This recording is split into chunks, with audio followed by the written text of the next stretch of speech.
जय हो।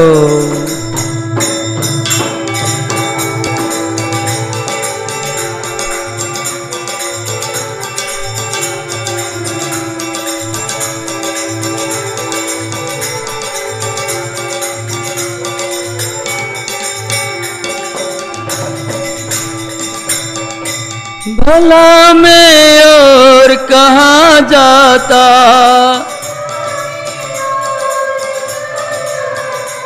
भला मैं और कहाँ जाता,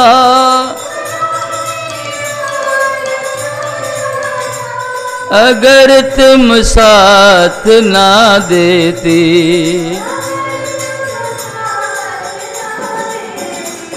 अगर तुम ना अपनोती, ये माधव कहाँ गया होता, अगर तुम ना अपनोती, ये माधव कहाँ गया होता, अगर जो ना होती तो हम जैसों का क्या होता।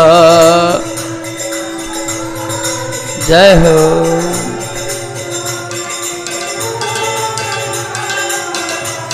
अगर श्यामा जो ना होती तो हम जैसों का क्या होता।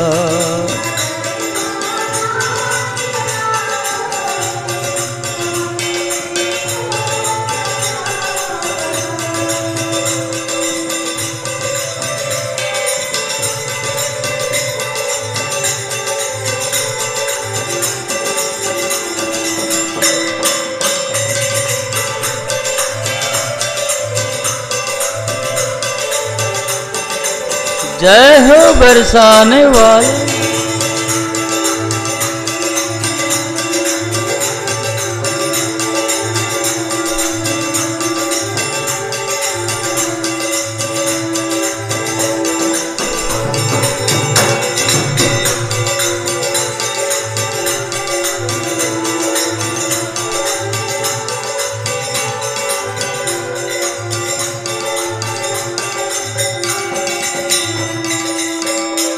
करो एक कोर करना की, करो एक कोर करना की, निरालो जय सभी हूँ मैं। करो एक कोर करना की, निरालो जय सभी हूँ मैं।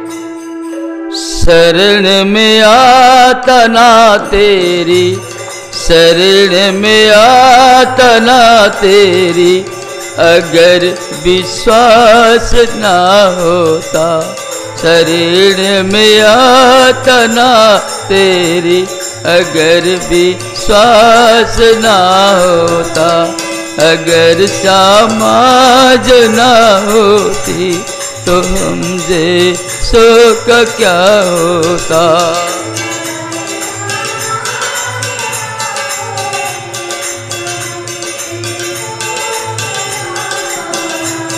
अगर समाज न होती,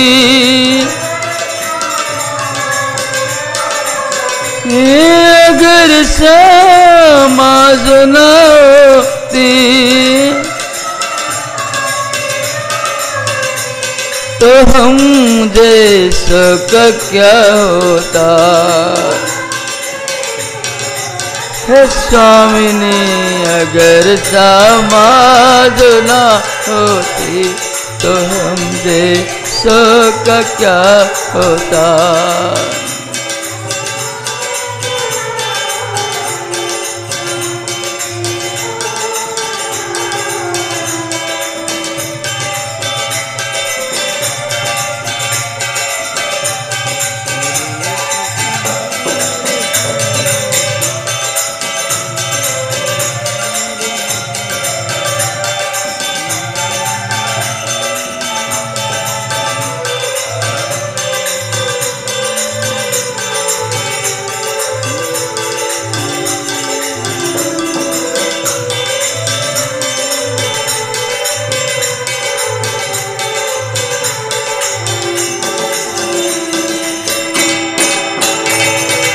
जय हो।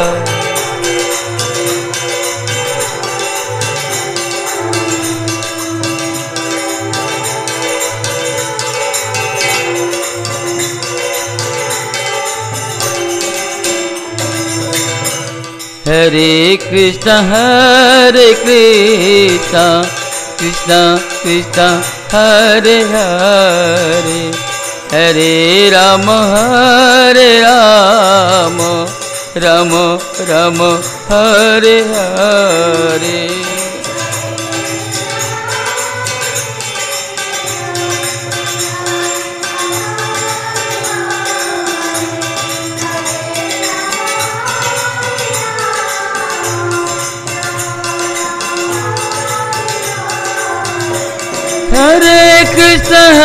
हरे कृष्ण कृष्ण कृष्ण हरे हरे, हरे राम राम राम हरे हरे, हरे कृष्ण कृष्ण हरे हरे राम जय हो। हरे कृष्ण कृष्ण कृष्ण हरे हरे, हरे राम राम राम हरे हरे।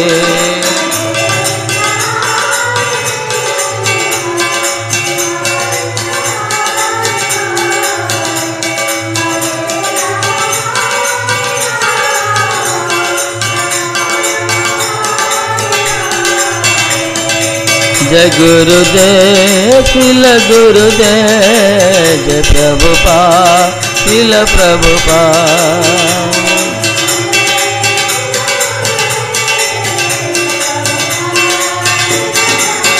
नित्य गौर हरि बोल हरि बोल हरि बोल हरि बोल।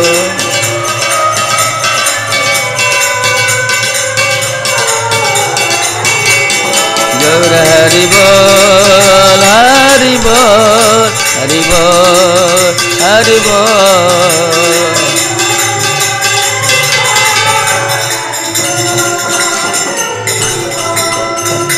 गुरवे गौरचंद्राय श्रीराधिकाय तदालय, कृष्णाय कृष्णभक्ताय तद्भक्ताय नमो नमो। नमो विष्णुपादाय कृष्णपृष्ठाय भूतले, श्रीमते भक्तिवैभवपुरी गोस्वामीति नामिने। गौरवाणी प्रचाराय दृढसंकल्पमूर्तये, कृष्णशक्तिस्वरूपाय श्रीभक्तिप्रदायिने नमः। नमो विष्णुपादाय कृष्णपृष्ठाय भूतले, श्रीमते भक्तिसिद्धान्त सरस्वती नामिने। जय रूप सनातन भट्ट रघुनाथ, श्रीजीव गोपाल भट्ट दास रघुनाथ। श्री चैतन्य मनभीष्टं स्थापितं येन भूतले, स्वयं रूपं कदा मयं ददाति स्वपदान्तिकं। वंशाकल्पतरुभ्यश्च कृपा सिन्धुभ्यैव च, पतितानां पावनेभ्यो वैष्णवेभ्यो नमो नमः। दयं सदा परिमविघ्नमविष्टदोहं तीर्थस्पदं सविरञ्चिनोतं शरणं भृत्यातं प्रणतपालभवादिपोतं वन्दे महापुरुषते चरणारविन्दं। अंगं श्यामलिमच्छदभीरमितकृतिन्दिवरं, जाड्यं जागुडिरोचिषं विद्यतं पटं वरस्य श्रिया। वृन्दावनविलासिनं रुदिलसद्दामाभिरामदरं, राधास्कन्दनिवेशितजलभुजं ध्यायेन्मदामदरं। तमादिदेवं करुणानिधानं, तमालवन्नं श्रीतवतारम्, अपार संसार समुद्र सेतं भजामहे भागवत स्वरूपम्। वृंदाय तुलसी देवी प्रियाय केशवस्य च, कृष्ण भक्ति प्रदे देवी सत्यवते नमो नमो। नारायणं नमस्तुत्य नरं चैव नरोत्तमं, देवीं सरस्वती व्यासं ततो जयमुदीरयेत्। जय श्री कृष्ण चैतन्य प्रभु नित्यानंद श्री अद्वैत गदाधर श्रीवासादि गौर भक्त वृंद। हरे कृष्ण कृष्ण कृष्ण हरे हरे, हरे राम राम राम हरे हरे। हरे कृष्ण कृष्ण कृष्ण हरे हरे, हरे राम राम राम हरे हरे।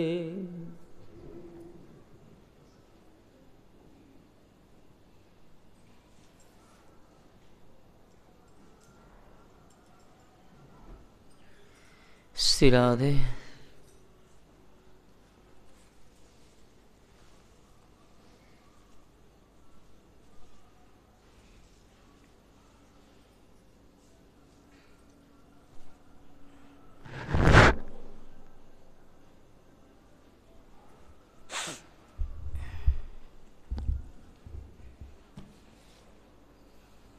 सीधाम कोड़ी हितले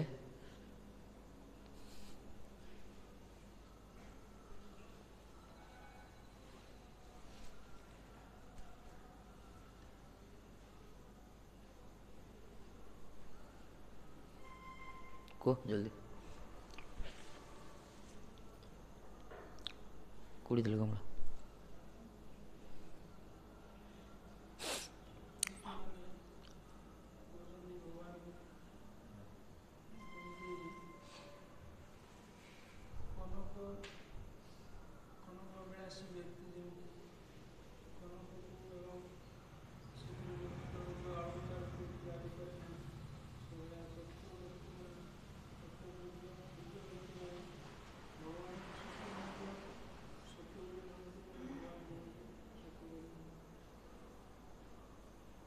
कौन कह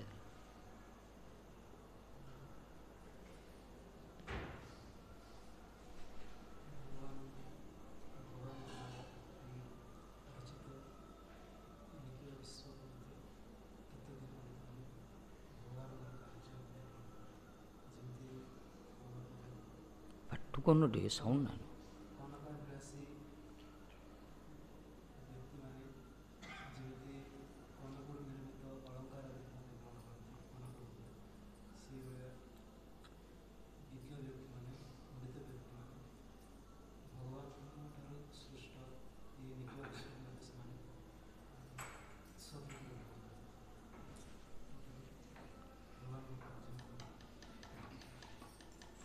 कौन कहला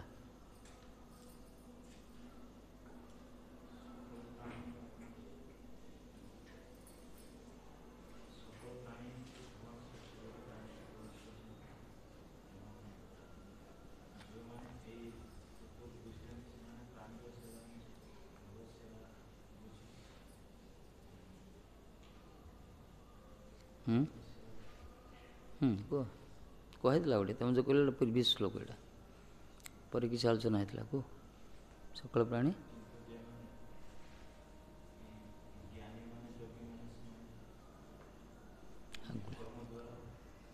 गुड़िया तेड़ा कर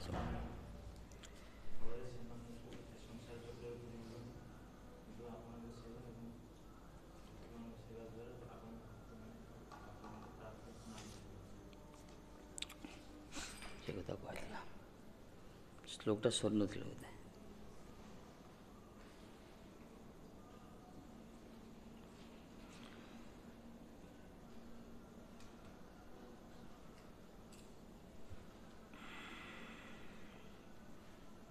भक्तिर उत्कर्षता प्रकाश कर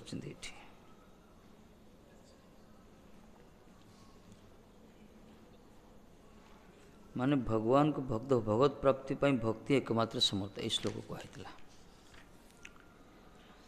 तब परिजे चरन्त्यखिल सत्त्वनिकेततया त ऊत पदाक्रमन्त्य विगणस्य शिरो निरुतेः परिवयसे पशुनी बगिरा विबुधा न पिता त्वयि कृतश्रौदा खलु पुनन्ति न जे विमुखा त्वयि कृतश्रौदा खलु पुनन्ति न जे विमुखा। यही श्लोकटा उच्चारण कराई बुझिल तुम जो कनक कनक उदाहरण देल सीटा पूर्व श्लोक आर पढ़न कि आज पढ़ी कहया कथा तापर श्लोकटा कहला ये श्लोकर अर्थ हूँ जो मैंने निखिल जीवर अधिष्ठान ज्ञान आपन को सेवा करती से निशंक मृत्युर मस्तक उपर पदचारण कर पारि जाते ये श्लोकटा कहला जो उठे कही पार्लनि कि यही श्लोक सब मनन करन कि कड़े मनटा था कि हे प्रभु आपण निखिल जीवर अधिष्ठान समस्त भीतर आप अच्छा जे ये प्रकार आपन सेवा कर ये प्रकार भावना नहीं से मृत्युर मस्तक पर्यंत पदचारण करी ताको अतिक्रम करता कि जो मैंने भक्ति शून्य से पंडित हल कर्मकांडीय स्वर्ग स्वर्ग आदि फलश्रुति प्रलोभित ही से सी बारंबार जगत को आसती कर्मचक्र घूरी बोलती ये कथा कहला बढ़िया श्लोकटा भक्तिपर कथा कहला कड़े शुणुला आ जो मैंने आपन को प्रेम भावपन्न भजन करती से तो पवित्र अन्य भी पवित्र कर दिखती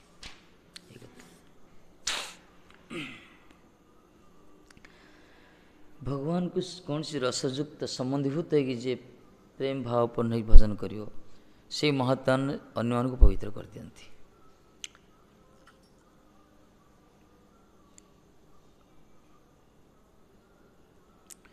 तेणु श्लोक कहले जिते सब बाद अच्छी जगत रे सब आमर श्लोक रे परिचर्यावाद गुरुत्व आरोप कराई परिचर्यावाद कहला ना माने भगवान को सेवाटा ही मुख्य भजनटा ही मुख्य यहाँ भक्ति जोग पूर्व पूर्व जिते सब वैशेषिक न्यायिक मीमांसक पतंजल ये सब रही ना मान उत्पत्तिवादी गण विनाशशीलवादी गण सत्व सगुण भेदवादी गण व्यवहारवादी गण विवर्तवादी गण एमानकर मत सब अलग ईश्वर जीव भीतर कि वैष्णव मान मତରେ जो मैंने होचंदी चित्तकण अल्पज्ञ अल्पव्यापी अस्वतंत्र एथिपाई संसार दुख को निवृत्ति करने भगवत प्राप्तिर भक्ति एकमात्र समर्थ अन्य ज्ञान आदि कौन से उपाय समर्थ नुहे ये भगवान कहते ये जो मोर दैवी गुणमयी माया आपको पारिवाटा सहज नहीं दूरत्व माया जो मैंने मोर पाखे शरणागत होती से उद्धार पाती एक कथा ये बंद कहला भक्ति ही श्रेष्ठ कहगला भगवत प्राप्ति और दुख निवृत्ति जगत जिते सब एकमात्र संसार दुख निवृत्ति भगवत साक्षात्कार भगवत प्राप्ति भक्ति एकमात्र समर्थ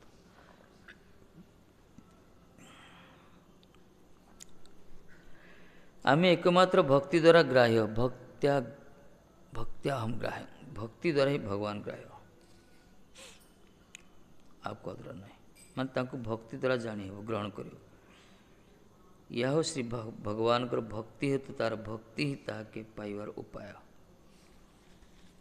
भक्त्या मम अभिजानाति भक्त्या अहम एक ग्राह्य इति च भगवत उक्ते तद भक्ति रेव उपाय भक्त्या अहम भक्ति द्वारा मु एकमात्र कार्य भक्ति वश पुरुष श्री भगवान को भक्ति हेतु तार भक्ति ही ताके पाइबार उपाय भक्तिटा भगवान कर कि से भक्ति द्वारा ही भगवान को प्राप्त हो भक्ति जो जाचन कर धनटा तांकरी एपाई महाप्रभु कौन कहले स्वभक्ति श्रियंग कहले ना अनर्पित चरिंग चेरात करुणे अवतीर्ण कलो समर्पित उन्नत उज्ज्वल रसंग स्वभक्ति श्रियंग स्वभक्ति श्रियंग कहले निजर भक्ति श्रेष्ठ भक्ति दो तो प्रेमटा से प्रदान कर जगत रे गोपी भाव जो ना गोपी मान सहित श्याम सुंदर किशोर जी के सहित जो ब्रजरस जाऊ कहगला यहाँ निजस्व निजस्व फंड यहाँ निज धन से एथि कहते भक्ति वस्त्र तांकरी से भगवान कर भक्ति हेतु भगवान पर जब भक्ति करियो भक्ति ही ताको पाइबार उपाय भक्ति रेवन दर्शयति भक्ति रेवन भक्ति द्वारा ही ताको दर्शन करियो भक्ति द्वारा ही ताको पाखु जाई परियो भक्ति द्वारा से वशीभूत होचंदी भक्ति प्रशंसा करे सब शास्त्र रे श्रुति भी कहा जाय छै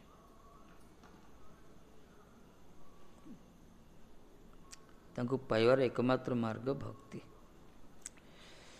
भक्ति डेफिनेशन कौन क्या कहला भक्ति कहते भक्ति क्या कह जान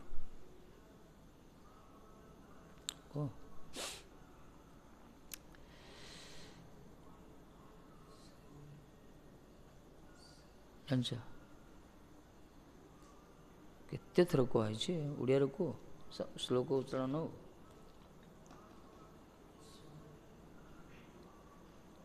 भक्ति क्या कह भक्तिर संज्ञा का डेफिनेशन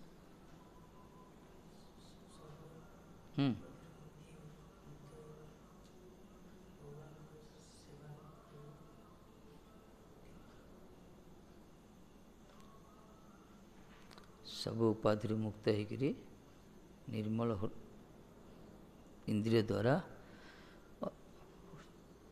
इंद्रियाधिपति को सेवा कर भक्ति सर्वोपाधि विनिर्मुक्त तत्प्रतिमान कृष्णान ऋषिकेश ऋषिकेश भक्ति उच्यते उपाधि मुक्त है कि कौन से अभिमान रवि शरीर प्रति सब उपाधि मुक्त हम शुद्ध निर्मल इंद्रिय द्वारा इंद्रियाधिपति ऋषिकेश सेवा कर मान चक्षुर देख कान शुण जीवार कह प्रसाद सेवन कर सब प्रत्येकटा क्रिया इंद्रिय मानकर भगवत उन्मुखी हम ताकू कहला भक्ति यही भक्ति जो जाजन कर भगवान पर वशीभूत होती तेणु भक्ति ताके पाइबार उपाय दुर्गम आत्मतत्व यही कथा बोला आत्मतत्व बड़ दुर्गम सहजरे बोधगम्य हेनी कि सी जब कृपा करेंगे ताहले तांको बुझी हम तांको जानी हम एक से उपाय परम पुरुषार्थ ये वैष्णव मत ही सकल मतर मध्य श्रेष्ठता प्रतिपादन करते क्या वैष्णव गण को श्रेष्ठ करी एवं अन्य सकलवादी गण को तिरस्कार करछन्ति ये भक्ति द्वारा से ग्राह्य होती भक्ति द्वारा ही तांको दर्शन करी हुए भक्ति द्वारा तांको प्राप्त हुए कहीं आत्मतत्व उपलब्धि करड़ा दुर्गम पथ ये तेणु ये जो वैष्णव एड़ा वैष्णव मान मत ये सबु मत अपेक्षा श्रेष्ठ आ वैष्णव मान को सब श्रेष्ठ बोली अन्यान्य मतवादी मान अपेक्षा वैष्णव मान हो सब श्रेष्ठ या आर उत्कर्षता प्रतिपादन कर अन्य मतावलम्बी मान को तिरस्कार कर श्लोक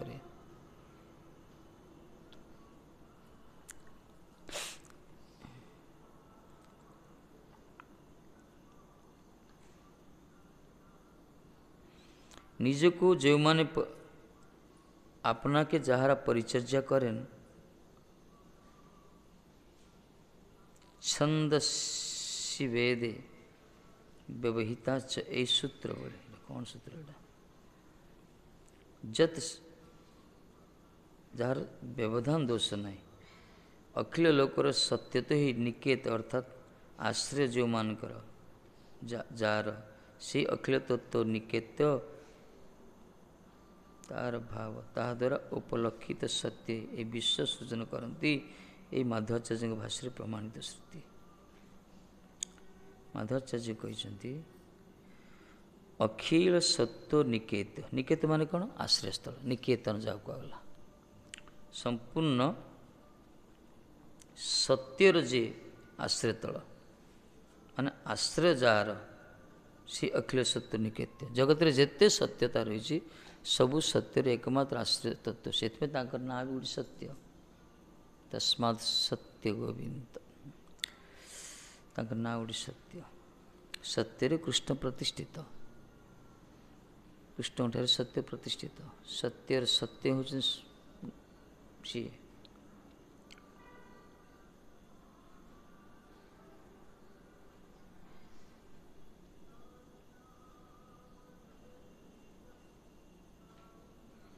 ତେଣୁ ଏ ବିଶ୍ୱ ସୃଜନ ହେଇଛି କରିଛନ୍ତି ସିଏ। ସତ୍ୟକୃତ ଦ୍ୱୈତ ପ୍ରପଞ୍ଚ ସତ୍ୟ ହିଁ, ମାନେ ସତ୍ୟକୃତ ତାଙ୍କ ନାଁ ଗୋଟେ। ଏଇ ଜଗତ ସତ୍ୟ, ଦ୍ୱୈତ ପ୍ରପଞ୍ଚ ସତ୍ୟ, ଏଇ ମତ ଅବଲମ୍ବନ କରି ବର୍ତ୍ତମାନ ଯେ ସକଳ ଭକ୍ତ ଏଇ ମତକୁ ଆଶ୍ରୟ କରୁଛନ୍ତି। ଭକ୍ତମାନେ ଜଗତକୁ ସତ୍ୟ ବୋଲି ମନେ କରନ୍ତି, କିନ୍ତୁ ଅନିତ୍ୟ, ଟେମ୍ପୋରାରୀ। ଆମ ବୈଷ୍ଣବଙ୍କ ମତରେ ଜଗତ ମିଥ୍ୟା ନୁହେଁ।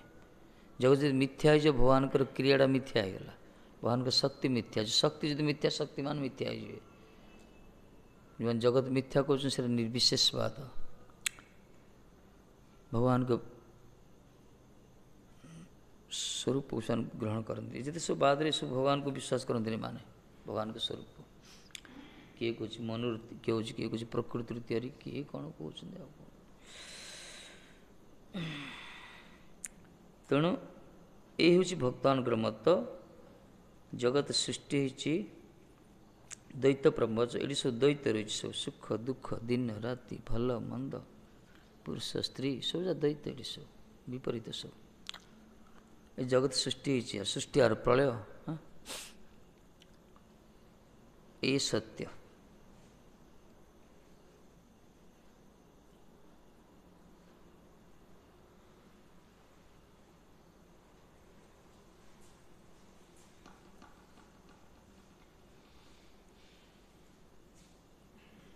ଆଉ ଗୋଟେ ଅର୍ଥରେ କୁହାଗଲା, ମାଧବାଚାର୍ଯ୍ୟ କହିଲେ ଅଖିଳ ଲୋକର ସତ୍ୟ ହିଁ ନିକେତ। କହିଲେ ତା ଅର୍ଥରେ କହୁଛନ୍ତି, ଖିଳ ଅର୍ଥ ନିକୃଷ୍ଟ ଅଶୁଦ୍ଧ, କିନ୍ତୁ ଅଖିଳ ଅର୍ଥ ଶ୍ରେଷ୍ଠ ଶୁଦ୍ଧ। ଅଖିଳ ମାନେ ଶ୍ରେଷ୍ଠ, ସବୁଠୁ ଶ୍ରେଷ୍ଠ, ସବୁଠୁ ଶୁଦ୍ଧ।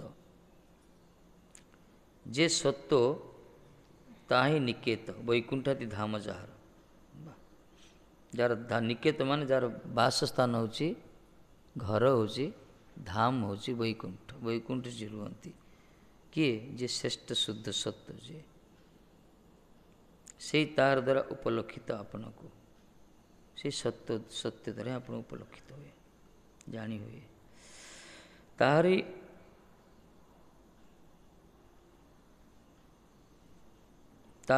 ଅଭିଜ୍ଞାନସ୍ୟ ତିରସ୍କାର କରିବା ନିବୃତ୍ତି, ଅର୍ଥାତ୍ ମୃତ୍ୟୁ ତାହାର ମସ୍ତକେ ନିଜ ପଦ ଦ୍ୱାରା ଆକ୍ରମଣ କରି ଅବହେଳା କ୍ରମେ ସଂସାର ତରିଆଯାଏ। ସେଇମାନେ ଯେଉଁମାନେ ଆପଣଙ୍କୁ ଜାଣିଛନ୍ତି, ଆପଣଙ୍କର ସେବା କରୁଛନ୍ତି, ଭଜନ କରୁଛନ୍ତି, ଉପଲବ୍ଧି କରୁଛନ୍ତି, ଏକମାତ୍ର ସତ୍ୟଂ ପରଂ ଧୀମହି, ସତ୍ୟ ବସ୍ତୁ ଯିଏ ଆପଣ, ଯାହା ଆପଣଙ୍କ ଧାମ ହେଉଛି ବୈକୁଣ୍ଠ ବା ଗୋଲୋକ, ସାରା ଜଗତ ଯାହା ଉପରେ ଆଶ୍ରିତ, ଆପଣ ସ୍ୱୟଂ ସେ ବୈକୁଣ୍ଠରେ ବାସ। ଏହି ପ୍ରକାର ଯେଉଁମାନେ ଜାଣିଛନ୍ତି, ଆପଣ ସତ୍ୟକୁ ଉପଲବ୍ଧି କରିଛନ୍ତି, ଉପାସନା କରୁଛନ୍ତି, ସେମାନେ ମୃତ୍ୟୁର ମସ୍ତକ ଉପରେ ନିଜ ପଦଚାରଣ କରି ଅବହେଳା କ୍ରମେ ସଂସାର ପାରିଯାଆନ୍ତି। ଅବହେଳା କ୍ରମେ ସଂସାର ପାରିଯାଆନ୍ତି, ମାନେ ସଂସାରକୁ ଜଣେ ଗୁରୁତ୍ୱର ସହିତ, ଅବହେଳା ମାନେ କ'ଣ? ପୁରା ନେଗ୍ଲିଜେନ୍ସ ଯାହାକୁ କୁହାଗଲା, ଜାଣିପାରିବନି କି ଅନାୟାସରେ ପଳେଇବ। ଯେଉଁମାନେ ଭଜନ କୀର୍ତ୍ତନ କରୁଛନ୍ତି, ଭଜନ କୀର୍ତ୍ତନ କରି କରି, ସତ୍ସଙ୍ଗ କରି କରି, ସେମାନେ କେତେବେଳେ ତାଙ୍କୁ ମୃତ୍ୟୁ ଆସି ସ୍ପର୍ଶ କରି ଯିବ ସେମାନେ ଜାଣିପାରନ୍ତିନି। ଏମିତି ହୁଏ। ଏ ଭକ୍ତି ମାର୍ଗର ଆନନ୍ଦ ଏ ପ୍ରକାର। କିନ୍ତୁ ହରିଭଜନ ଯଦି ନ ହେବ, ବଡ଼ କଷ୍ଟ। ମୃତ୍ୟୁ ସମୟଟା ବଡ଼ ପ୍ୟାଥେଟିକ୍। ମୃତ୍ୟୁ ତ ସୁନିଶ୍ଚିତ, ଜଗତ ମର୍ତ୍ତ୍ୟ ଲୋକ, ମରିବା, ଦେବତା ହେଲେ ବି ମରି ମର୍ତ୍ତ୍ୟମଣ୍ଡଳେ ଦେହ ବହି, ସମସ୍ତେ ମରିବା। ଯାତେ ସେ ଜନ୍ମ ମୃତ୍ୟୁ ଧ୍ରୁବ ଜନ୍ମ ମୃତ୍ୟୁ। କିନ୍ତୁ ମରିବା ତ ମରିବା, ଟିକେ ଭଲରେ ମରିବା। କେମିତି ମରିବା ଭାଗବତ ଶିଖଉଛନ୍ତି। ଭାଗବତ ପଢ଼ିଲେ ଆମେ କେମିତି ମରିବା। ପରୀକ୍ଷିତ ମହାରାଜକୁ ସର୍ପଦଂଶନ ହେଉଥିଲା, 7 ଦିନ ପରେ ହେବ, ସେଇଥିପାଇଁ ସେ ଭାଗବତ ଶୁଣିଲେ। ତା ଅର୍ଥ ମରିବା ପାଇଁ ପ୍ରସ୍ତୁତ ହେଲେ। ସିଏ ତକ୍ଷକ ଆସିକି ସ୍ପର୍ଶ କରିଗଲା, ମାରିନି ସିଏ। କାହିଁକିନା ପରୀକ୍ଷିତ ମହାରାଜ ଯାଉଛନ୍ତି, ସବୁ ଦେବତାମାନେ ଅପେକ୍ଷା କରୁଛନ୍ତି। ସବୁ କୁଆଡ଼େ ଆସିବ ଇଏ? ସ୍ୱର୍ଗକୁ ଆସିବ ନା। ଇଏ ଉପରକୁ ପଳେଇଲେ, ମାନେ ସବୁ ଉପରକୁ ଚାହିଁଲେ, ଜଳକା କହିଲେ ପଳେଇଲା। ଦୌଡ଼ିଲେ ବ୍ରହ୍ମା ପାଖକୁ, ବଡ଼ ଅସୁବିଧା ତ। ଭାଗବତ ବର୍ଣ୍ଣନା କରାଯାଇଛି ନା। କହିଲେ କ'ଣ ଗୋଟେ ଭାଗବତ ସେ ସୁଖଦେବ ଗୋସ୍ୱାମୀ ବାବାଜୀ ପାଖରୁ ଶୁଣିଲେ, ଇଏ ସ୍ୱର୍ଗକୁ ନ ଆସି ସ୍ୱର୍ଗ ତିରସ୍କାର, ସ୍ୱର୍ଗ ଉପରେ ଗୋଟେ କ'ଣ ପଳେଇଲେ, ଚାଲିଗଲେ। କ'ଣ ଆର ମହିମା କ'ଣ? ବ୍ରହ୍ମା ଯେତେ ଶୁଣିଲେ, ବ୍ରହ୍ମା କହିଲା, ଆରେ ହୋ ହାଲ୍ଲା କରନି, ସମାଧାନ କରିଦେବା। ତୋରା ଯେଉଁ ଗୋଟେ ନେଇ ଆସିଲେ, ନିକିତି ଗୋଟେ କାଁଟା ଯାହା କୁହାଗଲା। ଗୋଟେ ପଟେ ଭାଗବତ ରଖିଲେ, ଗୋଟେ ପଟେ ଯେତେ ସବୁ ଶ୍ରେୟ ସାଧନ ଜଗତରେ ଅଛି, ଯେତେ ଜଗତର ଶ୍ରେୟ ସାଧନ ସବୁ ରହିଛି, ଶ୍ରେୟ ସାଧନ ସହସ୍ର ସାଧନ ଯେତେ ସବୁ ରହିଛି, ଯୋଗ, କର୍ମ, ତୀର୍ଥ ପର୍ଯ୍ୟଟନ, ଦାନ, ବ୍ରତ, ଯେତେ ସବୁ ରହିଛି, ସବୁ ସମ, ଦମ, ପ୍ରାଣାୟାମ ସବୁ ରହିଛି, ସବୁ ଯେତେ ବର୍ଣ୍ଣାଶ୍ରମ ଧର୍ମ ସବୁ ଯେତେ ସବୁ ଯାକ ଗୋଟେ ତକ ରଖିଲେ, ଗୋଟେ ପଟେ ଭାଗବତ ରଖିଲେ, ଭାଗବତରା ଭାରି ହେଇଗଲା, ଏହା ସବୁ ହାଲକା ହେଇଗଲେ। ତା ଅର୍ଥ ଏଠି ସମସ୍ତ ଋଷି ମୁନି ଦେବତାମାନେ ସ୍ୱୀକାର କଲେ, ହସ୍ତ ଉତ୍ତୋଳନ କରି ଜୟ ଭାଗବତ ମହାରାଜ କି ଜୟ କଲେ। ମାନେ ଭାଗବତ ସର୍ବଶିରୋମଣି। ଏ ଭଗବାନଙ୍କର ଚରିତ୍ରର ଏତେ ମହତ୍ତ୍ୱ, ତାକୁ ଯିଏ ଆସ୍ୱାଦନ କରିବ, ଯିଏ ଶ୍ରବଣ କୀର୍ତ୍ତନ କରିବ, ମନନ କରିବେ, ଅନୁଶୀଳନ କରିବେ, ସେମାନେ ଜଗତର ସବୁଠୁ ଶ୍ରେଷ୍ଠ କୁହାଗଲା। ସବୁଠୁ ଶ୍ରେଷ୍ଠ ସେମାନଙ୍କ ସ୍ଥାନ ହେଉଛି ବୈକୁଣ୍ଠରେ, ଗୋଲୋକରେ, ଭଗବାନଙ୍କ ପାଖରେ। ଏଥିପାଇଁ ମୃତ୍ୟୁ ଉପରେ ମଧ୍ୟ ପଦଚାରଣ କରି ସେମାନେ ଅନାୟାସରେ ଅବହେଳା କ୍ରମେ ଜଗତକୁ, ସଂସାରକୁ ପାରିଯାଆନ୍ତି। ଯେଉଁ ସଂସାର ଏତେ ଭୟାବହ, ଯେଉଁ ସଂସାରର ମାୟା ବଡ଼ ଦୁସ୍ତର, ଭାବସାଗର ଯାହାକୁ କୁହାଯାଇଛି, ଉବୁଟୁବୁ ଖାଉଛନ୍ତି ବହିର୍ମୁଖ ଲୋକମାନେ। ଏଠି ଯେଉଁମାନେ ଭଜନ କରୁଛନ୍ତି, ସତ୍ସଙ୍ଗ ମଧ୍ୟରେ ହରିକଥା ଶ୍ରବଣ କରୁଛନ୍ତି, ହରିନାମ କରୁଛନ୍ତି, ସଦ୍ଗୁରୁ ଆଶ୍ରିତ ହେଇଛନ୍ତି, ସେମାନଙ୍କ ପାଇଁ ସଂସାର ଚୁଟକି ମାରିକି ସେମାନେ ପାର ହେଇଯାନ୍ତି। ଏପରିକି ମହାତ୍ମା ଯେମିତି ବଡ଼ ଲୋକ ପୋଲିସ ଗଲେ ପଚାରିକି ଯିବ, ସାର୍ ଆମେ ଆସିଛୁ, ଆପଣଙ୍କୁ ୱାରେଣ୍ଟ ଆସିଛି ଆପଣଙ୍କ ନାଁରେ। ବଡ଼ ବଡ଼ ଲୋକ ଯାଉ ଭିଆଇପି ଯାକୁ ନା କ'ଣ ବେଳେବେଳେ ହୋଇଯାଏ ସେମିତି, ସୁପର ଭିଆଇପି ଯେଉଁମାନେ, ସେମିତି ଯମଦୂତ ବି ଆସିବେ, କହିବେ ଯମଦୂତ ମାନେ ଆସି ହଠାତ୍ ଯମଦୂତ ଆସେନି, ଯମରାଜ ସ୍ୱୟଂ ଆସିବେ। ଧ୍ରୁବଜୀ ମହାରାଜ ଯେତେବେଳେ ଗଲେ, ଯମରାଜ ଆସିବାକୁ ପଡ଼ିଲା। କହିଲା ଆପଣ ତ ଭଗବଧାମକୁ ଯାଉଛନ୍ତି ମହାରାଜ, କିନ୍ତୁ ମୋ ଡ୍ୟୁଟିଟା କରି ଆପଣ ଟିକେ ସ୍ପର୍ଶ କରିଦିଏ। ଯମରାଜ ଟିକେ ସ୍ପର୍ଶ କରିଦେଲେ ସେଠି। ଆପଣ ତ ଯମପୁରକୁ ଆସିବେନି, ନିୟମ ହେଉଛି ଯିଏ ଯିବ ଆମ ପୁର ଦେଇ ଯିବାକୁ ପଡ଼ିବ, ଏଇଟା ଡାଞ୍ଚ ଏଇଠି ସବୁ, କିନ୍ତୁ ଆପଣ ତ ଭଜନ କରୁଛନ୍ତି। ଏହି ପ୍ରକାର ଭଗବାନଙ୍କର ଭଜନ ଯଦି କରିବ, ଭବସାଗର ଉତ୍ତୀର୍ଣ୍ଣ ହେଇଯିବ। ଜମାଳୟ ବାସ ନାହିଁ ତାର, ନରକ ନାହିଁ ତାର, କୂଳ ପବିତ୍ର ହେଇଯିବ, ଆଉ ବଂଶକୁ ଉଦ୍ଧାର କରିଦେଉଛି। ଆଉ ସେ ଭୂମି ପବିତ୍ର ଯେଉଁଠି ବୈଷ୍ଣବ ପ୍ରକଟ ହୁଅନ୍ତି, ଆଉ ସେଇଠି ନିଜର କଥା କ'ଣ ରହିଲା? ଅନ୍ୟ ପୁହାଲ ପରା ପ୍ରେମ ଭାବାପନ୍ନ ହେଇକି ଯେଉଁମାନେ ଆପଣଙ୍କ ସେବା କରୁଛନ୍ତି, ଭଜନ କରୁଛନ୍ତି, ସେମାନେ ଅନ୍ୟକୁ ପବିତ୍ର କରନ୍ତି ବୋଲି କହିଲେ। ଅନ୍ୟମାନଙ୍କୁ ପବିତ୍ର କରିଦିଅନ୍ତି ସେମାନେ।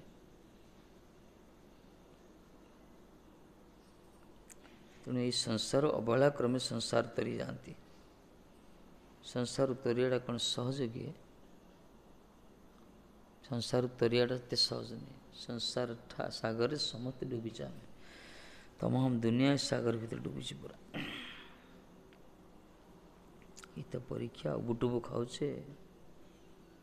ଭକ୍ତି ଠାକୁର କହିଲେ, ତମେ ସବୁ ହରିନାମ କରୁନ, ଏସବୁ ସଂସାର ସାଗର ଖାଲି ଉବୁଟୁବୁ ଖାଉଛ।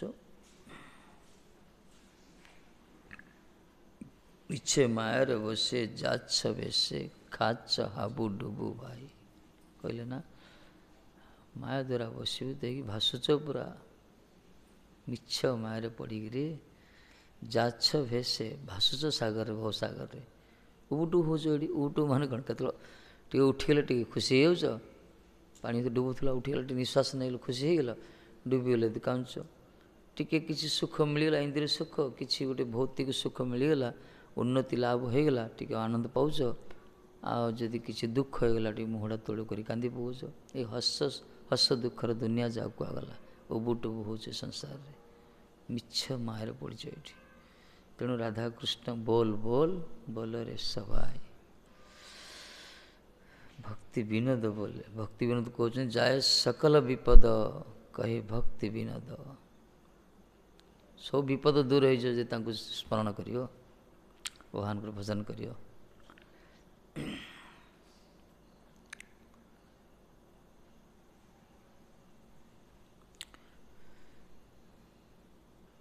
ଏଥିପାଇଁ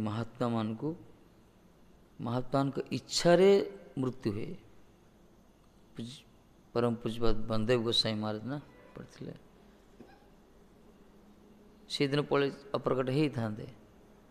ଶିଷ୍ୟମାନଙ୍କୁ କହିଥିଲେ, ଦେଖ ଆଜି ମୋତେ କେହି ସ୍ପର୍ଶ କରିବନି, ଆଜି ମୋତେ କେହି ସ୍ପର୍ଶ କରିବନି। बास मु खाली बसी भजन करी तुम सब कीर्तन कर। बसचंदी पूरा वस्त्र नूतन वस्त्र परिधान कले, तिलक माली करागला, पूरा ऊर्ध्वपुंड तिलक, हाथ में तुलसी माला, दिव्य शरीर बसचंद से महाराज एपटे शिष्यांश संकीर्तन कर। धीरे धीरे महाराज जी कौन उच्चस्वर कीर्तन कले, धीरे धीरे पार्टी बाहरलानी खोललानी बंद हो गला। चिंतन रे समाधिस्थ हो से पूरा चिंतन कर स्मरण कर ना। किसी अंतरंग शिष्य थिले, अरे बाबा महाराज जी कौन एमती हो गले पूरा किसी हलचल होना पूरा दीर्घ समय खाली बस ये जाई खटटा हल्ई दे स्पर्श करदे। ये कहते स्पर्श कर जो स्पर्श करदे महाराज आखि खोलले कहले আমি বলেছিলাম না আর একদিন থাকতে হবে সংসারে, এসেছিল আমাকে নেবার জন্য গোলক থেকে, বাস দাঁড়াচ্ছে এখানে ঠিক আছে। মানে ଆଉ ଗୋଟେ ଦିନ ମୋତେ ସଂସାର ରହିବାକୁ ପଡ଼ିବ। ଆଜି ଯାଇଥାନ୍ତି ମୋର ରଥ ଆସି ଯାଇଥିଲା ମୋ ପାଇଁ ଗୋଲକର। ତା ପରଦିନ ଆଉ ଥରେ ହଜାର ହଜାର ଲୋକ ବସ ତାଙ୍କର ସବୁ ଅଛନ୍ତି, ସବୁ ପରିକର ମାନେ ସବୁ ଦେଖୁ ମାନେ ଡିକ୍ଲେୟାର କଲେ। ତା ପରଦିନ କେହି ସ୍ପର୍ଶ କଲେନି, ମହାରାଜ ନାମ କରିକି ଚାଲେ। ଏଇ ହେଉଛି ଅତି ଅଦ୍ଭୁତ प्रभुपादଙ୍କ गणମାନଙ୍କର विचार। वैष्णव किए बुझे आमर प्रचार ना तो किए जानती डुप्लिकेट भगवान सब प्रचार चलती सब पछे पैसा खर्च कर गोटे बेपार कर। प्रभुपाद चमत्कार को नमस्कार कहते आम जगत को आसीचे कौन पाई ये काठ मिस्त्री राजमिस्त्री हाँ आम आसीने खुटखाट धुड़धाड़ करने आम आसचे महाप्रभुंकर बाणीर पियन, महाप्रभुंकर बाणीर कथा ही प्रचार करने आसचे सिद्धांत कथा लोकंर आत्यंतिक कल्याण करने। आमको प्रशंसा दरकार नहीं, पुरस्कार दरकार नहीं, आम कौन चमत्कार देखा आसीनु।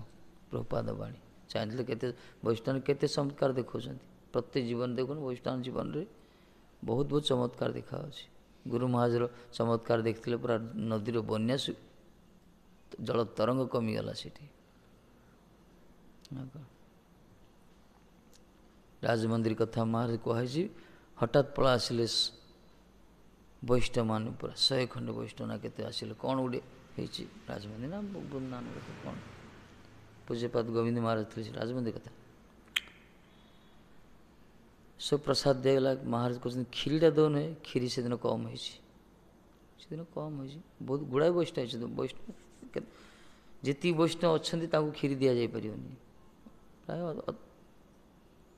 किए दौना किए दे 10 बड़ हेल्ले 20-25 जन वैष्णव हम तापर आउ जो बस अपमान अपराध हो ना तेणु एम किए दौना महाराज मैंने गुरु थरे थर पचारे तापर नहीं आस हांडीटा नहीं आस से क्षीरी हांडीटा धीरे गले से अल्प थिला बड़ हेल्ले 10-12 जन 20 जन होता महाराज एत समस्त वैष्णव परिवेषण कले तापर जाकि हांडीटा रखीदे।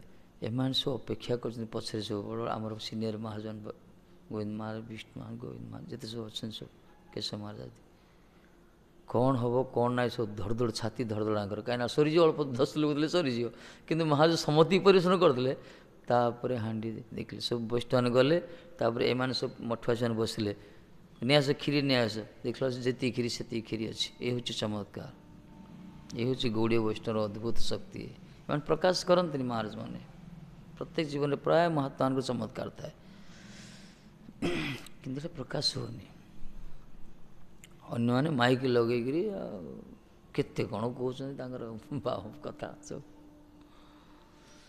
कहीं हरिभजन करे ये सब शुणी कार कल्याण माने कल्याण हम भजन कले वैष्णव महाभागत कथा जो शुण कल्याण हो जो मैंने परम वैष्णव महाभागत हो नी किसी गोटे जादू विद्या करा सदृश किसी गोटे चमत्कार देखते से कथा शुणिले किसी मंगल हम किए हेनी।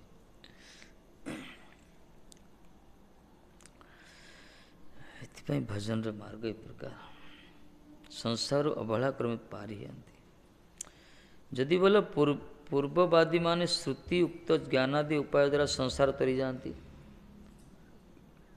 पूर्वर जिते सब कहगला सब पूर्ववादी मान संसार उद्धार हो जाती संसार पारी जाती ज्ञान द्वारा तार उत्तर कुछ ना से मत प्रतिपादक वेदवाक्य समूह द्वारा जेपरी असत हईते मन सृजन कले, मनरु प्रजापति सृजन कले एवं सकल वाक्य रजुस्थानीय दौड़ी स्थानीय ताहार द्वारा विशिष्ट दार्शनिक गण को पोषर न्याय बांधी मुक्ति जुक्ति सह नुहे बोलते पारे। कौन कहले ज्ञान द्वारा केवे जड़े पारी ही पारिबनी। अवश्य ज्ञान सर्वकर्माखिल पार्थ सर्व कर्म नष्ट ज्ञान परिसमाप्यते। ज्ञान द्वारा सब कर्मर बंधन नष्ट हो किसी किंतु भगवत प्राप्ति हो कि भगवत प्राप्ति भगवान को भजन करिया दरकार। भगवत ज्ञान आवश्यक दरकार। ज्ञान ज्ञान प्रयास मुदपास्य को आला परा तो सब घाती न सदृश ये पूर्व कौन कहला से मत कौन कहुଛି असत्रु तैयारी असत्रु मन सृष्टि है मनर प्रजापति सृष्टि है प्रजापति जगत को तैयारी कले ये जो वाक्य ना सब रजुस्थानीय ये सब दौड़ी ये दौड़ी द्वारा से पंडित बंधा जी विशिष्ट दार्शनिक मान पशुर नहीं बंधा जाए से जो जो मत कहते से मत बांधी होता द्वारा जगत को बारंबार आसुन से उद्धार रास्ता नहीं हो जुक्ति सह नुहे वैष्णवगण ज्ञान वस्तु नए यह बोलते पारना। वैष्णव मान जो ज्ञान वस्तु नुह यहाँ तुम कही पार कहीं वैष्णव गण ज्ञान ना ना कौन मूर्ख ना कौन सेमती नुहे किंतु एम कौन से आध्यात्मिक ज्ञान एम आध्यात्मिक ज्ञान अध्यक्ष से वस्तु प्रति ज्ञान मान कर जागतिक ज्ञान कौन से नहीं। जार देवता ते पराभक्ति एवं जेपरी इष्टदेवर से रूप गुरुदेवर प्रति भक्ति ताहार निकटे ही वेदवाक्यगण निजर प्रकृत अर्थ प्रकाश करती। भगवान प्रति जमती भक्ति निष्ठा गुरु के प्रति यदि से प्रकार भक्ति निष्ठा प्रीति अच्छी ता पाखरे वैदिक शास्त्रीय वाङ्मय कलेवर सब प्रकाशित हो तार अर्थ वेद अर्थ प्रकाशित हो शास्त्र मर्मार्थ प्रकाशित हो कहला जस्य देवे पराभक्ति यथा देवे तथा गुरु तस्ते कथित अर्थ प्रकाशनते महात्मा से अर्थ प्रकाशित हो गुरु का भगवान प्रति जो प्रकार भक्ति प्रीति श्रद्धा गुरु के प्रति से प्रारंभ कृपा रे ये शास्त्र स्फूर्ति हुए शास्त्र स्फूर्ति हो महात्मा एमती करती। पूज्य राजन जी महाराज कहती परा हम जीवन में जिंदगी में कभी कागज कलम लेकर नहीं बैठे महाराज ये बड़ी कृपा है गुरुदेव की बड़े बड़े महानुभवों का सान्निध्य लाभ किया मैंने उन लोगों की महात्मा की अहित की कृपा है ये स्फूर्ति हो रहा है सर महात्मा का अहित कृपा गुरुंकर अति कृपा तेणु शास्त्र शास्त्र स्फूर्ति हुए माने शास्त्र कृपा जा करिए ना शास्त्र भी कृपा करती सी जा कृपा करिए स्फूर्ति हो से स्फूर्ति माने मन पकड़ से ठीक समय ठीक आसी स्फूर्ति हो से जमी स्विच ऑन कले फैन बुलला लाइट जलला स्फूर्ति हो से कि शास्त्र कृपा करेंगे केतले शास्त्र कथा जी माने ना शास्त्र प्रणेता शास्त्र जो मान जी कहते आमको शुणु जी आम रास्ता उन्मोचन कर गुरु वैष्णव चरण जी आम सब सदैव सर्वांतकरण यदि समर्पित हवा विशेषकर सद्गुरुदेव कृपा दरकार देव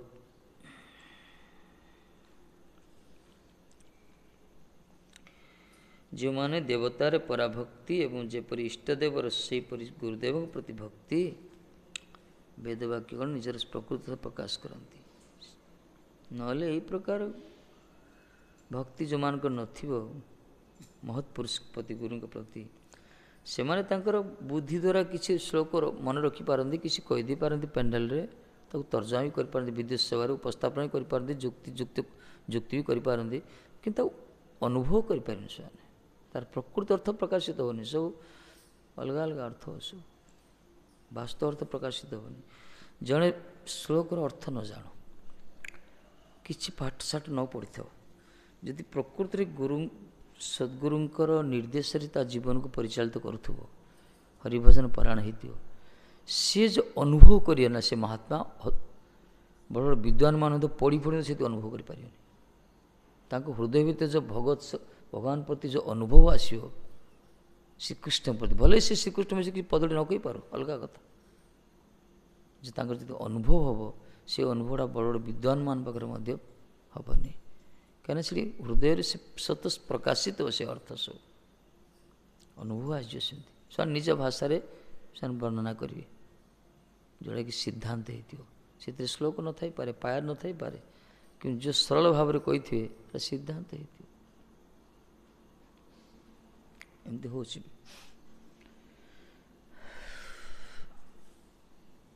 ତେଣୁ ବୈଷ୍ଣବ ମୁଖରୁ ଶୁଣିବା ପତେ କୁହାଯାଇଛି। ବୈଷ୍ଣବ ମୁଖରୁ ହିଁ କଥା ଶୁଣାଯାଏ, ହରିକଥା। କାହିଁକିନା ଅନୁଭବୀ ଏମାନେ ଥାଆନ୍ତି। ଏମାନେ ସର୍ବାନ୍ତକରଣରେ ସର୍ବତ ଭାବେ ଭଗବାନ ପାଖରେ ଶରଣାଗତ ହେଇଥାନ୍ତି, ହରିଗୁରୁ ବୈଷ୍ଣବ ପାଖରେ। ଏମାନେ ନିଜସ୍ୱ ସୁଖ କିଛି ନଥାଏ। ଏହି ପ୍ରକାର ସତତ ନିଯୁକ୍ତ ଭଗବତ ସେବା ପରାୟଣ ସେ ଅତିମର୍ତ୍ୟ ରସିକ ଗୁରୁଗତ ପ୍ରାଣ ପରମ ବୈଷ୍ଣବମାନଙ୍କ ମୁଖ ନିଶ୍ଚିତ ତାଙ୍କର ଅନୁଭବାତ୍ମକ କଥା ଯେଉଁମାନେ ଯଦି ଶୁଣିବ, କିଏ ଗୋଟେ ପଦଟି ଶବ୍ଦଟି ବି, ସେଇଟା ତା ଜୀବନରେ ବହୁତ କାମରେ ଲାଗିବ, ତା ମନରେ ଆନ୍ଦୋଳନ ସୃଷ୍ଟି କରିବ। ଆଉ ଭାଷା ଶବ୍ଦ ଅଳଙ୍କାର ବିନ୍ୟାସ କରି ତାକୁ ଯେତେ ରଞ୍ଜନ କରି କହିଲେ ମଧ୍ୟ ମନକୁ ଆନନ୍ଦ ଦେଇପାରେ, କିନ୍ତୁ ହୃଦୟକୁ ଆନନ୍ଦ ଦେବନି, ବୁଦ୍ଧି ମାର୍ଜିତ କରିବନି। ଏଥିପାଇଁ କୃପା ଦରକାର। ସେଇ ମହାତ୍ମାଗଣଙ୍କ ନିକଟରେ ଏହା ଶ୍ରୁତି ବାକ୍ୟ ଅର୍ଥ।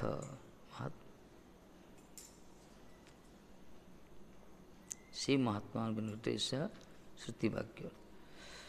ଅତଏବ ବୈଷ୍ଣବ ଗଣ ପରିପୂର୍ଣ୍ଣ ଭଗବାନ ଜାଣତେ ପାଇବେ।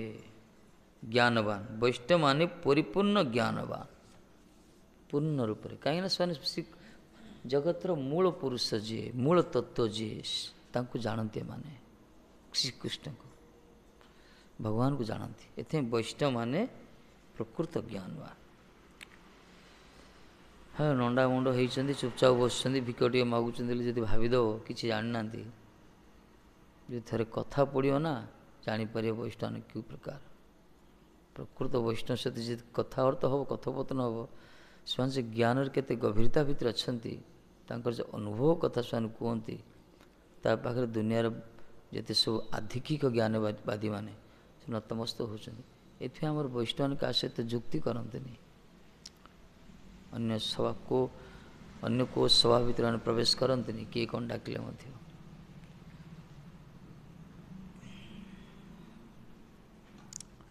କାହିଁକିନା ପସନ୍ଦ ହେଉନି କଥା ସବୁ। ଗୁରୁମା ଯାଇଥିଲେ, ସେ ସାଉଥ ଇଣ୍ଡିଆରେ କେଉଁଠି ଗୋଟେ ପ୍ରୋଗ୍ରାମ ହେଉଥିଲା, ଡାକିଛନ୍ତି ବଡ଼ ବଡ଼ ଅନ୍ୟାନ୍ୟ ଧର୍ମ ଅନୁଷ୍ଠାନର କାହାକୁ ସବୁ ଡାକିଛନ୍ତି, ସବୁ ବିଦ୍ୱାନମାନଙ୍କୁ। ସେମାନେ କହିଛନ୍ତି, ଆରମ୍ଭ କଲେ ପ୍ରଥମେ ବଡ଼ ବଡ଼ ଆଚାର୍ଯ୍ୟ ସେମାନେ, କେଉଁଠି କାହାକୁ ଡାକିଥିଲେ, କ'ଣ ଚିଫ୍ ଗେଷ୍ଟ ନା କ'ଣ କରିଥିଲେ, ମହାରାଜ ବି ଡାକିଥିଲେ। ସିଏ ଯେ କହିଲେ, ଆରମ୍ଭ କଲେ କଥା, ପୁରା ବ୍ରଜର କଥା ଆରମ୍ଭ କଲେ, କୃଷ୍ଣ ରସ କଥା। ଶ୍ରୀକୃଷ୍ଣଙ୍କୁ ମହାରାଜ ଶ୍ରୀ ତାଙ୍କ ଉଠି ପଡ଼ିଲେ। ଯେତେବେଳେ ସମସ୍ତେ ବୁଝେଇଲେ ମହାରାଜ, ଏ ମହାରାଜ ପୁରା ଫଟକାରିଲେ, କହିଲେ ସେ ପ୍ୟାଣ୍ଟ ସାର୍ଟ ବାହାର କର, ଧୋତି ପିନ୍ଧ, ମାନେ ଯେଉଁଟା ଶିଷ୍ଟାଚାର, କିଛି ଗୋଟେ ଆଶ୍ରୟ ହବ, କେଉଁଠି କିଛି ଚିହ୍ନ କିଛି ନାହିଁ, ତାଙ୍କର କୌଣସି ସାମ୍ପ୍ରଦାୟିକ ଚିହ୍ନ କିଛି ନାହିଁ। ଆଉ କୁଆଡ଼େ ଗୋଟେ ଜାଗତିକ ଶିକ୍ଷା ଶିଖିତ ଲୋକଟା ଡାକି ଦେଇଛନ୍ତି, ଗୋଟେ ଅଧିକାରୀ ଥାଏ ଏସବୁ, ଖାଲି ମେଞ୍ଚେ ପଢ଼ି ଦେଇକି କୁହାଯାଏନି ସବୁ କଥା।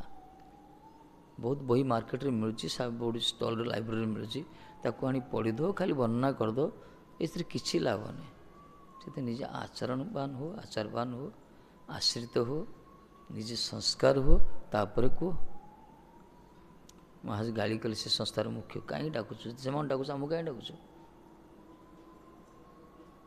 ମାନେ ଏମିତି ଏଇ ମାର୍ଗ ହିଁ ପ୍ରକାର କାହିଁକି ମାନେ ସିଦ୍ଧାନ୍ତ କଥା କୁହନ୍ତି ଯୋଉଟା ସତ୍ୟ ସତ୍ୟ ଯାହା ସତ୍ୟ ବୋଲେ କିଏ ମାନୁ ୟା ନ ମାନୁ ସିଦ୍ଧାନ୍ତ କଥା କୁହନ୍ତି। ଯେଉଁ କଥା ଶୁଣିଲେ ଜଣଙ୍କ ମଙ୍ଗଳ କଥାଟା ଶୁଣିଲେ କର୍କଶ ଲାଗିବ କିନ୍ତୁ ମଙ୍ଗଳ ହେଇଯିବ, କିନ୍ତୁ ଅନ୍ୟାନ୍ୟ କଥା ଶୁଣିଲେ ବହୁତ ଆନନ୍ଦ ଲାଗିବ କିନ୍ତୁ ଅମଙ୍ଗଳ ହେବ। ତଫାତ୍ ଏତିକି। ଏଇଥିପାଇଁ ଏଇ କଥାରେ ଲୋକ କମ୍, ଗ୍ରହିତା କମ୍ ଆର, କିନ୍ତୁ ଅନ୍ୟ ଯେତେ ସବୁ କଥା ମନକୁ ଉଚ୍ଚାଟନ କରି ଆନନ୍ଦିତ ଦିଏ ସେଇ କଥାରେ ଲୋକ ପୁରା ଭରା ଭରା।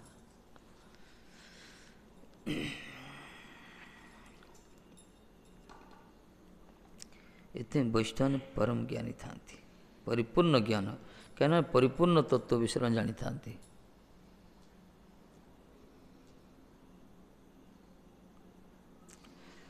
ଅତଏବ ଆପନାତେ ଯାହାର ସୌହୃଦ ଅର୍ଥାৎ ପ୍ରେମ ଭକ୍ତି କରେନ୍ ତାহারা ନିଶ୍ଚୟ ସ୍ୱୟଂ ପବିତ୍ର ହଇଆ ଅନ୍ୟ ସକଲକୁ ନିଜ ଉପଦେଶ ଦାନ କରିବା ପବିତ୍ର କରେନ୍।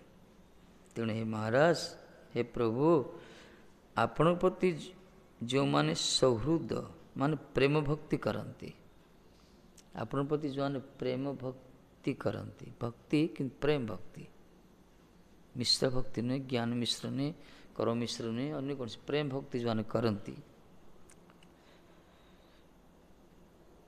ସେମାନେ ନିଶ୍ଚୟ ନିଜକୁ ପବିତ୍ର କରିଛନ୍ତି, ଅନ୍ୟମାନଙ୍କୁ ବି ପବିତ୍ର କରୁ, ଅନ୍ୟମାନଙ୍କୁ ଉପଦେଶ ଦାନ କରି ପବିତ୍ର କରନ୍ତି। ଏହି ହେଉଛି ତାଙ୍କ ଯୋଗ୍ୟତା। କାହିଁକିନା ଭଗବାନଙ୍କୁ ପ୍ରେମ ଭକ୍ତି ନ କଲା ପର୍ଯ୍ୟନ୍ତ ଜଣେ ପବିତ୍ର ହୋଇପାରିବନି। ଜଣେ ସମ୍ପୂର୍ଣ୍ଣ ପବିତ୍ର ହେବ, ନିର୍ମଳ ହେଲେ ଜଣେ ଏ ଭଗବତ ପ୍ରେମଟା ତା ପ୍ରକଟ। ବା ଯେଉଁମାନେ ଭଗବାନଙ୍କୁ ଭଲ ପାଇବେ ଧୀରେ ଧୀରେ ତାଙ୍କରି ଭଜନ କରିବେ, ଧୀରେ ଧୀରେ ତାଙ୍କର ପବିତ୍ରତା ଆସିବ, ସମ୍ପୂର୍ଣ୍ଣ ଶରୀର ପବିତ୍ର ହୋଇଯିବ। ଏଥିପାଇଁ ନିଜ ଜନ୍ମ ସାର୍ଥକ କରି କର ପର ଉପକାର, ଆପନି ଆଚାରି ଧର୍ମ ଅପରି ଶିଖାଏ, ଆପନି ନା ଆଚରିଲେ ଧର୍ମ ଶିଖାନ ନ ଯାଏ। ମହାପ୍ରଭୁ କହିଲେ ନିଜେ ପବିତ୍ରୀକୃତ ହେବ, ନିଜେ ଆଚାରବାନ ହେବ, ତାପରେ ଅନ୍ୟକୁ ଉପଦେଶ ଦେଇକି ଅନ୍ୟକୁ ପବିତ୍ର କରିବ।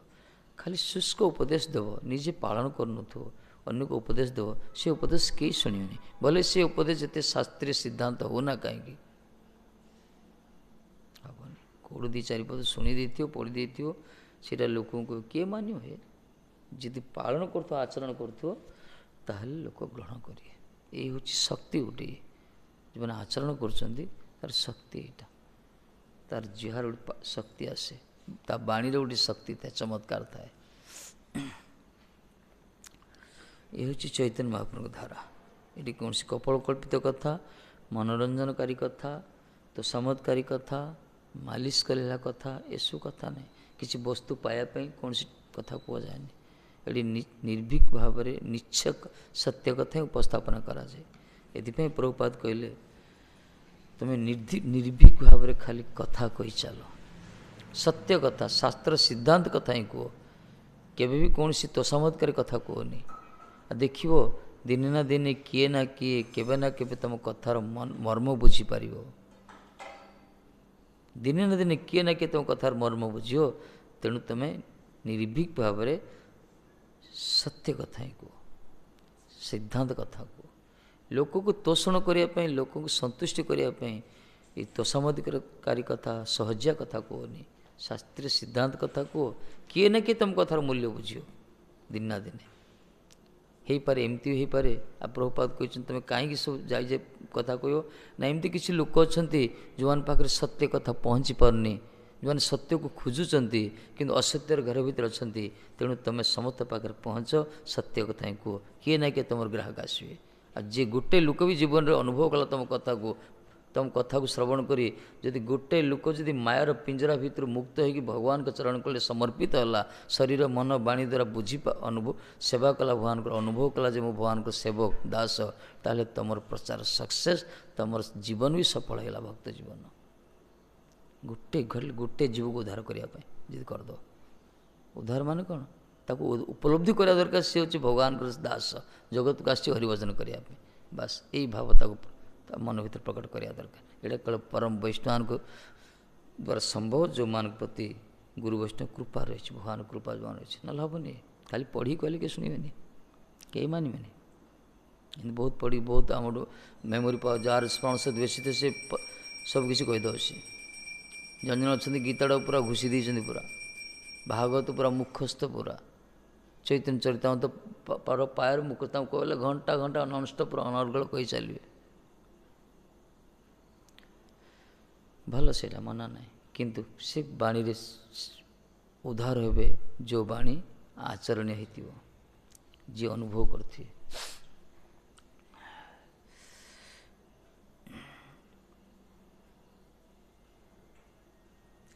କଥା କିଏ ସୁନ୍ଦର କହୁଛି ସେଇଟା ବଡ଼ କଥା ନୁହେଁ, ସେ ସୁନ୍ଦରତମ ବସ୍ତୁକୁ ଶ୍ୟାମ ସୁନ୍ଦରକୁ ଉପଲବ୍ଧି କରିକି କଥା କହୁଛନ୍ତି ସେଇଟା ଦର୍ଶ।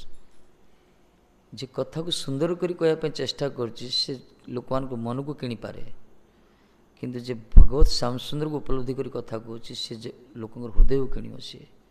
ଏଇ ହେଉଛି ଆମର ଗୁରୁବରଙ୍କର ବାଣୀର ଚମତ୍କାରିତା, ଏଇ ହେଉଛି ସ୍ୱାମୀଙ୍କ ଆଚରଣର ପ୍ରଭାବ, ଏଇ ହେଉଛି ଗୌଡ଼ୀୟ ମଠର ପ୍ରଭାବ। ଏଇଟା ଏଥିପାଇଁ ଦରକାର ହେବ, ଯଦି ବାସ୍ତବରେ କୃପା ଥିବ ନା ହେଇଯିବ। ଜଣେ ଆମେ ବି ଚାହିଁଲେ ପ୍ରଚାର ହେଇପାରିବା। ଦୁଇ ଚାରିଟା ଆମ ମହାରାଜ କୁହନ୍ତି ପରା, 100ଟା ଗୋଟେ ଅଛି ଶ୍ଲୋକ, ଚାଣିକ ଶ୍ଲୋକ ଅଦ୍ଭୁତ କହୁଥିଲେ, 100ଟା ଶ୍ଲୋକ ଶିଖିଗଲେ ଘୁଷିଦେଲେ ସେ ପଣ୍ଡିତ ହେଇଗଲା। 100ଟା ଶ୍ଲୋକ ମୁଖସ୍ଥ ହେଲେ ତାକୁ ପଣ୍ଡିତ କୁହାଯିବ ନା କ'ଣ? ଗୋଟେ ଝିଅ ଖାଲି ଶ୍ଲୋକ ଉଚ୍ଚାରଣ କରିବ, 10 ମିନିଟ୍ 15 ମିନିଟ୍ ଶ୍ଲୋକ କହିବ, ଲୋକ ଯାହା କ'ଣ କହେ, ବଡ଼ ବିଦ୍ୱାନଟା, ବଡ଼ ବାବାଟା କହିବେ ତ। ତେଣୁ 100 ଶ୍ଲୋକ ମୁଖସ୍ଥ ହେଲେ ତାକୁ ପଣ୍ଡିତ କୁହାଯାଏ। କିନ୍ତୁ ବାସ୍ତବ ପଣ୍ଡିତର ବ୍ୟାଖ୍ୟା ହେଉଛି ଯେ କ୍ରିୟମାଣ ସ ପଣ୍ଡିତ, ଯିଏ କ୍ରିୟମାଣ, ଯାହା କହୁଛି ସେ ଯିଏ ପାଳନ କରୁଛି ତାକୁ ପଣ୍ଡିତ କୁହାଗଲା। ବୋଲେ ସେ ଗୋଟିଏ ଶ୍ଲୋକ କହୁ, ଅଧା ଶ୍ଲୋକ କହୁ, ଏ ଶ୍ଲୋକଟା ନ କହି ତା ଅର୍ଥଟା କହୁଛି। ଏଇ ହେଉଛି ବଡ଼ କଥା। ଯିଏ କ୍ରିୟମାଣ, ଆଚରଣଶୀଳ, ଯିଏ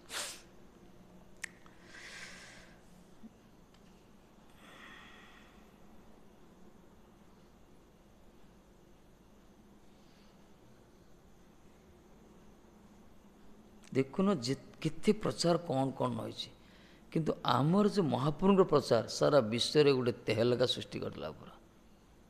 ମହାପ୍ରଭୁଙ୍କ ଯେଉଁ ବାଣୀର ପ୍ରଚାର ନା, ଯେଉଁ ଗୁରୁବର୍ଗ ଯେଉଁ କରୁଛନ୍ତି ସାରା ଦେଶ ବିଦେଶରେ, ପଲ୍ଲୀ ପ୍ରାନ୍ତରେ ସବୁ ଯାଇ, ଆର ସାରା ପୃଥିବୀରେ ଇଏ ଗୋଟେ ସୃଷ୍ଟି ହେଲା, ଗୋଟେ ଆନ୍ଦୋଳନ ସୃଷ୍ଟି ହେଇଗଲା। ଏ କଥାରେ ଏତେ ଚମତ୍କାର ଏପରି ଆଚାର୍ଯ୍ୟମାନ ମହାତ୍ମା ଯାଇ କରିଛନ୍ତି, ମାନେ କୁହନି। ଏପରିକି ଗଲ୍ଫ କଣ୍ଟ୍ରିରେ ମଧ୍ୟ ତାର ଆଭାର, ପାକିସ୍ତାନରେ ରଥଯାତ୍ରା ହେଇଗଲା। କମ୍ ବଡ଼ କଥା ନା କଥା, ପାକିସ୍ତାନରେ ରଥଯାତ୍ରା ହେଇଛି। କ'ଣ ଅନ୍ୟ ସମ୍ପ୍ରଦାୟ ସମ୍ଭବ କି? ଏଇଟା ସମ୍ଭବ ନାହିଁ। ଏଇ ହେଉଛି ଗୌଡ଼ୀୟ ବୈଷ୍ଣବମାନଙ୍କର, ଅତିମର୍ତ୍ତ୍ୟ ମହାଭାଗତ ମାନଙ୍କର ବିଲକ୍ଷଣ ପ୍ରଭାବ, ଅଦ୍ଭୁତ ଲୀଳା। ଭଗବାନଙ୍କ ଶକ୍ତିରେ ହେଉଛି ସବୁ, ମହାପ୍ରଭୁଙ୍କ ଶକ୍ତିରେ। ସେଥିପାଇଁ କେତେ ତ୍ୟାଗୀ ବାହାରିଛନ୍ତି, ସବୁ ଘରଦ୍ୱାର ଛାଡ଼ିକି ପଳାଇଛନ୍ତି ନା, ସବୁ ନଣ୍ଡା ମୁଣ୍ଡା ହେଇକି। ଲୋକ ଗୋଟେ ଲୋକ ନଣ୍ଡା କରିବା କ'ଣ ସହଜ କିଏ? ହେବେନି ଆଜ୍ଞା, ଏତେ ସହଜ ନାହିଁ। ମାନେ ମୋ ନିଜର ଅନୁଭବ କଥା, ଘରେ କିଏ ଗୋଟେ ମରିଗଲେ ମୁଁ ଲୁଚିକି ପଳାଉଥାଏ, ନଣ୍ଡାଟା କରିଦେବେ ବୋଲି। ଆଉ କ'ଣ କଲେଜ ଯିବ, ଗୋଟେ ମୁଣ୍ଡଟା ନଣ୍ଡା ହେଇକି ଗୋଟେ ଯିବ ନା, ଗୋଟେ ଆସିଲେ ଗାଳି ଖାଉଥିବାର, ମାଡ଼ ଖାଉଥିବାର। କିନ୍ତୁ ଏତେ ଦେହାଭିମାନ ଥିଲା। କିନ୍ତୁ ବର୍ତ୍ତମାନ ପୁରୁଣା ପରେ ଟିକେ ହେଲେ ବିରକ୍ତି ଲାଗୁଛି। ମାନେ ଗୋଟେ ମଣିଷ ତାର ଲଜ୍ଜାକୁ ଦୂର କରିବା ସହଜ ନା କ'ଣ? ନଣ୍ଡା କରୁଛନ୍ତି ନା, ଆମକୁ ନଣ୍ଡା କରାହେଉଛି। ତାର କାରଣ କ'ଣ? ଅଭିମାନକୁ ଦୂର କରାହେଉଛି। ଏ ଯେଉଁ ସୁନ୍ଦରତା ପ୍ରତି ଯେଉଁ ରହିଛି ନା ଆମର, କେଶ ଗୋଟେ ବିନ୍ୟାସ ନା, ଏଇଟାକୁ ତ୍ୟାଗ କରୁଛେ ପ୍ରଥମେ। ଏଥିପାଇଁ ତୀର୍ଥକ୍ଷେତ୍ରକୁ ଗଲେ ମୁଣ୍ଡ ନେବାର ବ୍ୟବସ୍ଥା ଅଛି। ତୀର୍ଥକ୍ଷେତ୍ରକୁ ଗଲେ ମାତାଜୀମାନଙ୍କ ପାଇଁ ନାହିଁ, ଭାବୁଛନ୍ତି ହେବେନି। ଏଠି ଗୋଟେ ମାତାଜୀ ଥିଲେ, ତୁମେ ଦେଖିନ, ବହୁତ ଦିନ ତଳେ। ଏ ଭାଇ ସେ ସବୁବେଳେ ନଣ୍ଡା ହବାର, ମୋ ମନ୍ଦିର ସେତେବେଳେ ଆପଣ ଆସିନଥିଲେ। ଜଣେ ଥିଲେ ଗୋଟେ ବୁଢ଼ୀ ମାତାଜୀ, କୁଆଡ଼େ ଅଛି, ସବୁବେଳେ ନଣ୍ଡା ତ। ସେ ବୃନ୍ଦାବନ ଅଛନ୍ତି ଏବେ, ଏଇଠି ଥିଲେ ସେ, ତାଙ୍କ ନାଁଟା ଭୁଲିଗଲ, ବୃନ୍ଦାବନରେ ଅଛନ୍ତି ସେ। ତାଙ୍କ ପୁଅ ଝିଅ ସବୁ କୁଆଡ଼େ ଅଛନ୍ତି, ସେ ଭଜନ କରୁଛନ୍ତି, ନଣ୍ଡା ହେଉଛି। ହଁ ଦେଖିଛ ନା, ତାଙ୍କ ନାଁ କ'ଣ ଯେ? ଓହ, ସିଏ ଭାଇ, ହଁ ଥିବେନି କ'ଣ, ଅଛନ୍ତି ବୃନ୍ଦାବନରେ, ଅଛନ୍ତି ବୃନ୍ଦାବନରେ ଅଛନ୍ତି।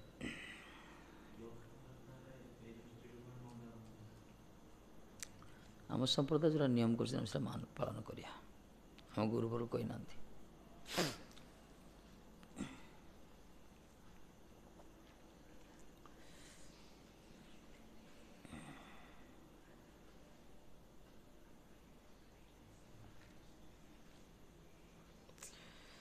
एथिपाई उपदेश दियंती पवित्र करती।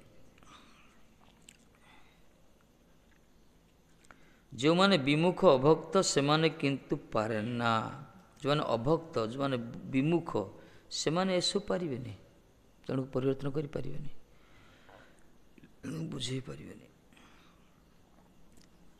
चिंता करन बापा माँ जन्म करते, बापा पालन करते, पाठशाला पढ़ी बड़ करते, तांकर कौन सी कथा को भ्रूक्षेप न करिके पालन करनती, किंतु किए गोटे महात्मा गले नंडा मुंडिया बाजी गोटे वैष्णव गोटे जाए कौन दी चारि पद कहले घर द्वार छाड़ी पलाऊँ कम बड़ आश्चर्य कथा किए जी आमको बुद्धि शिखेले, कथा शिखेले, चाली शिखेले, खाया देले, पालन कले, जी गर्भधाणी माँ भी होती एम निजर किए एम कथा को काटिक मान ओभरटेक कर पलाऊँ घर द्वार छाड़ी भगवान भजन करने कथार केते चमत्कार अच्छे देख इस कथार शक्ति, किंतु से कथा शक्ति समस्त मुखरे शोभा पाए नहीं, से कथार शक्ति से प्रकार आचारवान वैष्णवान को मुखर शोभा पाए। से कथा आम भी अन्य घुषी कहीदा क्या किए शुणे आम कह जीवर स्वरूप कृष्ण नित्य दास कहीं संसार पड़ जो घर द्वार छाड़ भजन कर सब किए शुणियो हे कथाटा सत्य किए शुणियो। सेमती आम अनुभव करिया साधन करिया आम भी निजे भगवान को दासत्व उपलब्धि हम संसार पे आम अल्प दिन आसचे ये प्रकार मर्म अनुभव हम तापर जब कहवा से किसी लोक ग्रहण करेंगे से कथार चमत्कार रही अभक्त मैंने पारिपारती मना करते जो माने विमुख अभक्त से माने किंतु पारती नित्य भक्तगणकर मध्य नित्य परम भगवान चेतन गणकर मध्य परम चेतन भगवान आ बहुर मध्य एक भगवान सकलर वासना पूर्ण करती ताहाकु जोग पीठरे जे विप्रगण जजना करती सेमानकर नित्य सिद्धि अन्यमानकर नहे।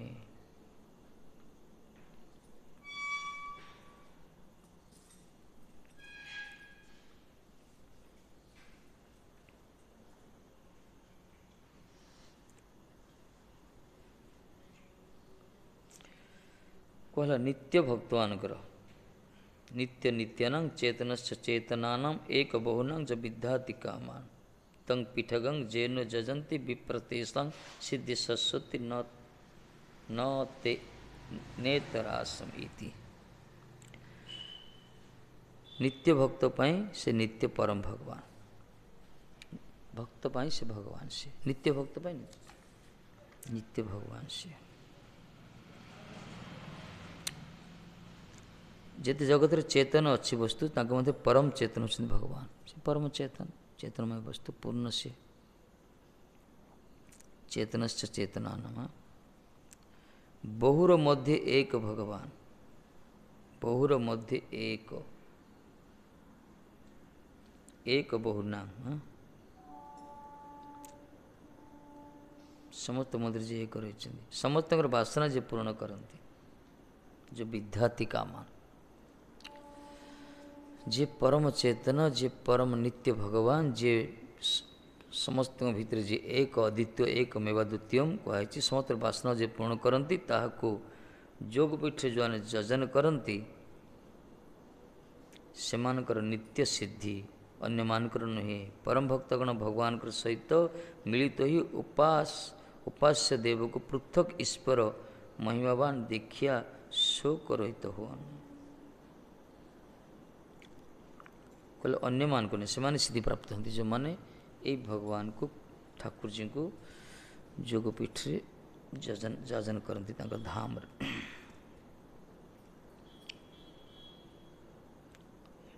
अन्य देर नहे परम भक्तवान कौन करती भगवान कर सहित मिलित हुई उपास्य देव को पृथक ईश्वर महिमावान देखी शोक रहित होती ये परम भक्त भगवान से तो मिशिबे माने साक्षात्कार हम किंतु भगवान स्वरूप तो पृथक अच्छा से पृथक ईश्वर महिमावान देखी शोक रहित होती शोक दूर हो जाए किंतु अन्यान्य ये सब भगवान सहित तो मिश्रित हो जाते एक बोली भावती।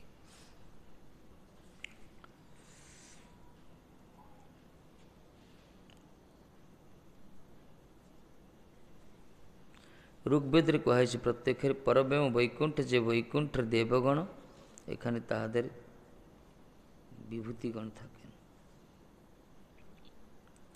यार अर्थ जो सकल व्यक्ति जेतेबेले निज प्रीतिर द्वारा सेव्य मान को देखती सेतेबेले ताहार महिमा अनुभव करती। यही प्रकार बीतशोक अर्थात मृत्यु को जय करती। आर अर्थटा देले जो व्यक्ति माने जेतेबेले निज प्रीतिर द्वारा सेव्य मान को देखिए निज इष्ट को सेव्य पुरुष को प्रीति द्वारा जो दर्शन करेंगे से अनुभव करिए तार महिमा भी अनुभव करिए तांकरी कृपा द्वारा जिते भगवत अनुभव महिमा अनुभव हो भगवत दर्शन से बीत शोक हो शोक किसी रही दुख किसी रही बरं मृत्यु को जयलाभ करेंगे। सारा संसार जो मृत्यु ग्रसित होती से मृत्युर मस्तक उपर पदचारण कर अवहेला क्रमे अनायास क्रमे अति सहजरे दुस्तर माया बा भवसागर को पार हो जाती। आपणकर भजन ज्वान करती महाराज कथा है परब्रह्म महावैकुंठ अक्षर नित्य रूपे ऋग्वेद प्रतिपाद्य वस्तु जेखाने देवगण अर्थात पार्षदगण अधिरूढ़ हो बास करें। पार्षद मान जोड़ रोचंती जो वैकुंठ रे ऋग्वेद प्रतिपाद्य कराई से पर्व महावैकुंठ कथा अक्षरधाम जा पागला ये ना दी अक्षरधाम किंतु वास्तव अक्षरधाम हो से पर शास्त्र भाव महावैकुंठ को कहा क्षर मान जगत क्षयशील अक्षर मान जी अविनाशी तत्व। अट्टा देख ला कीर्तन करिया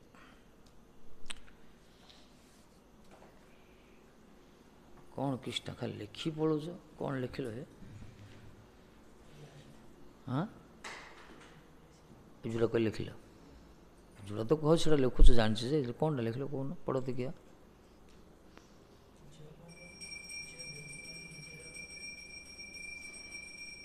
हाँ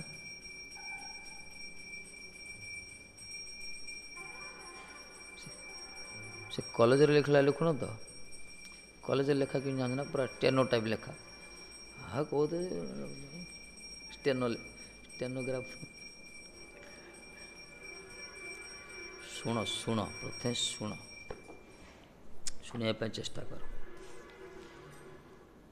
लिखी लिखिकी तो एबे तो पढ़ी पारन एगुड़ी पढ़ला पूरा मन रही कौन लिखी तो जापर से शब्दरा कौन समय नष्ट खाली खाली शुणुन भल बर्तमान 2 सेकेंड पूर्व लिखी निजे मन लिखी पान कौन लिखाई शुण तो न मन पड़ोनी लास्ट जापर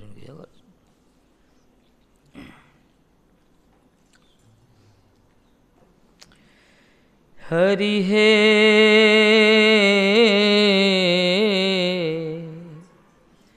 तोमार गंभीर मन नाही बुझे अन्य जन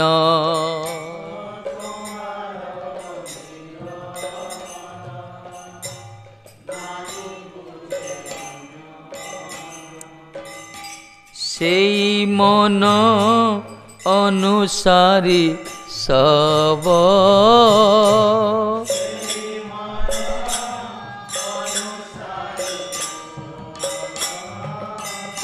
सेई मन अनुसारी सब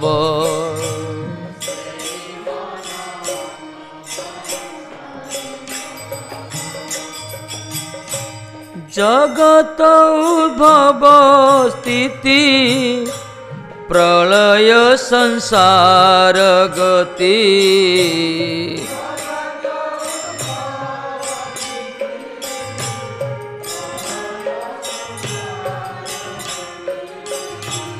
जगत उभव स्थिति प्रलय संसार गति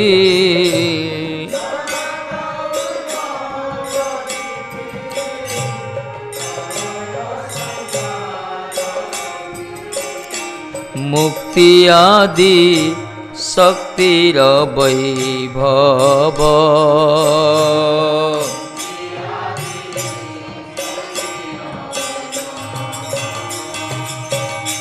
सेई मन अनुसारी सब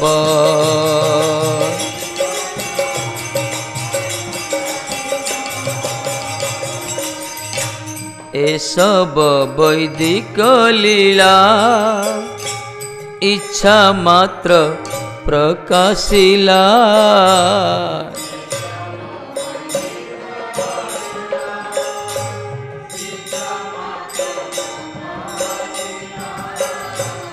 जीवेर बासना अनुसारे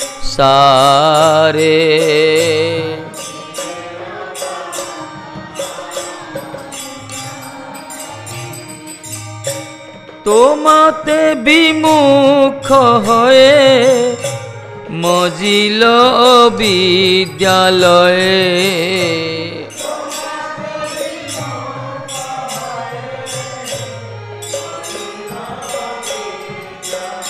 प्रभु तोमाते विमुख हये मजिल विद्यालये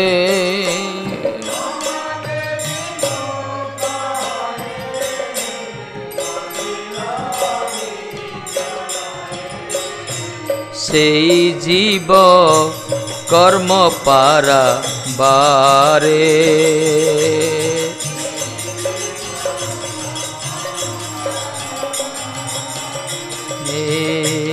जीवेर बासना अनुसारे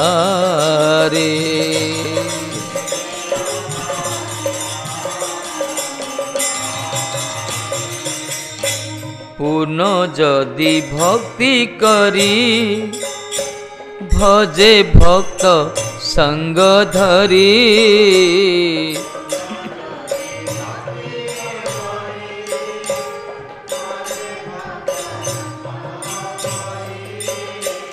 तबे पाय तोमार चरण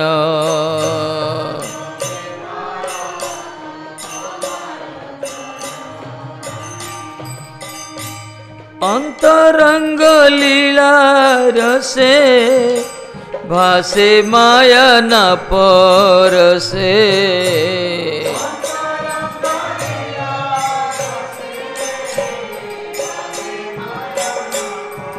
जय हो अंतरंग लीला रसे भासे माया न परसे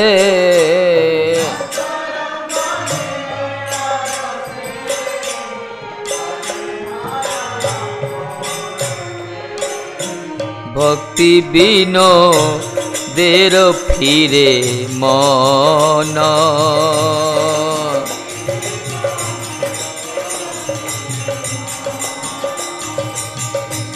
तबे पाय तोमार चरण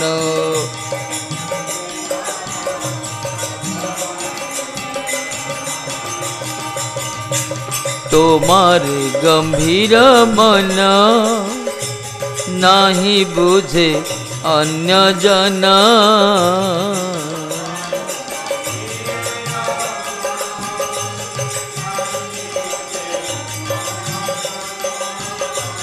सेई मन अनुसारी सब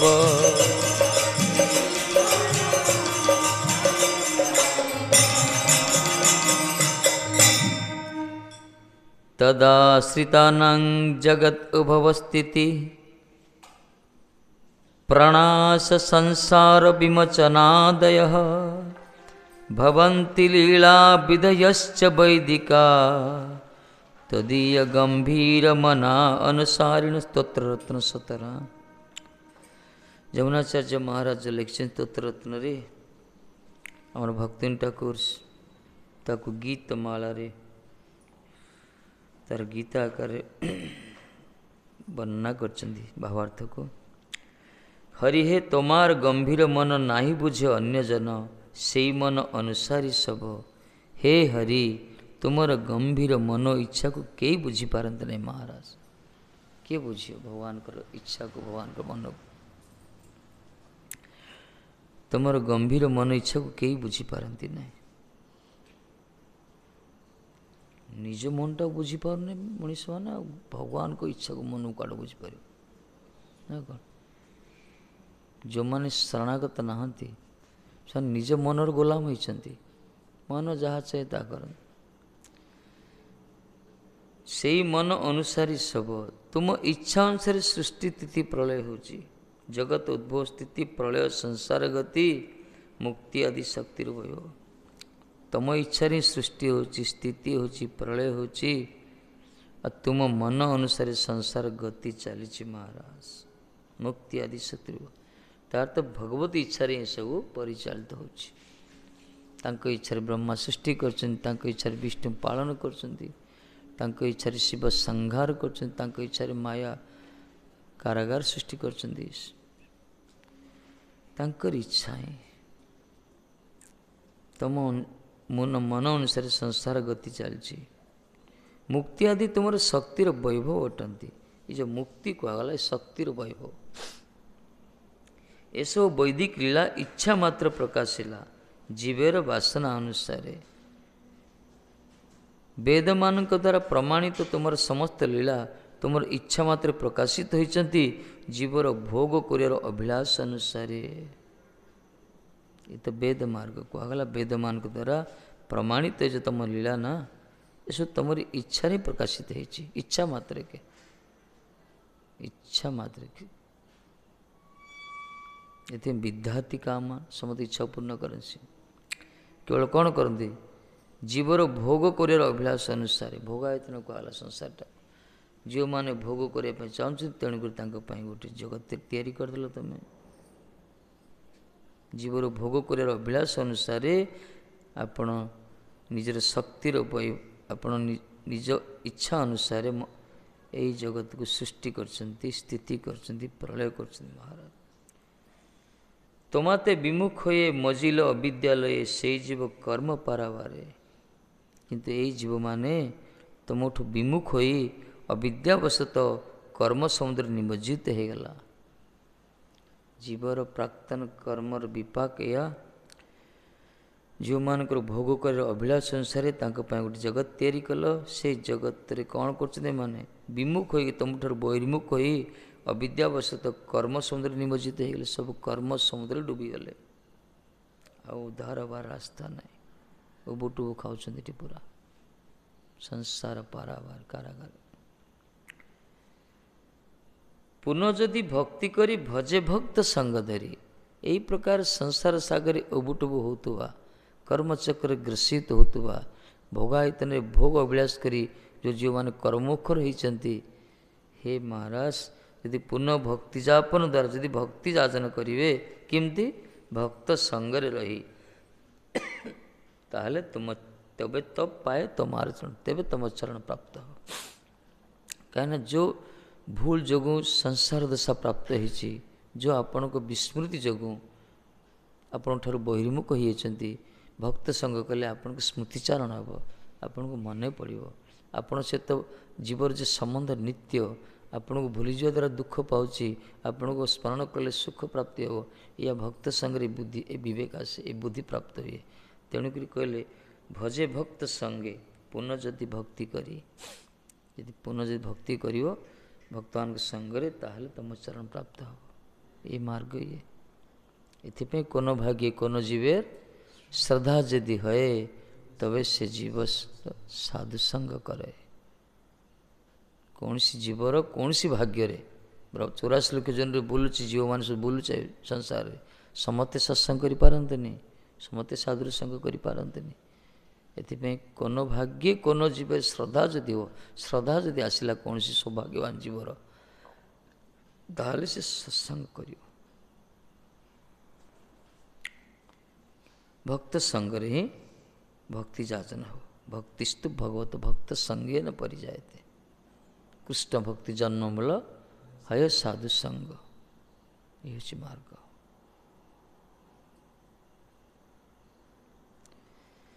तुम चरण प्राप्ति हो। अंतरंग लीला से भाषे माया ना पर से भक्ति विनोदर फिर मन।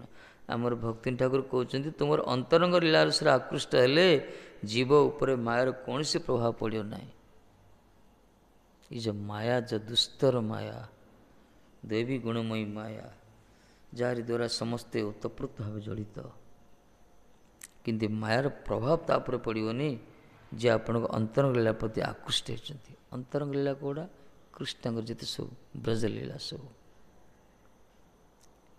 अंतरंग लीला प्रति आकृष्ट हेले बहिरंगा मायार प्रभाव से पड़ोनी। सूर्य आलोक भीतर प्रवेश कले अंधकार ताको स्पर्श करनी ना कौन। सूर्य आलोक सूर्य मंडल कौन आलोक अंधकार प्रवेश करियो कि सूर्य आलोक अंधकार प्रवेश करनी।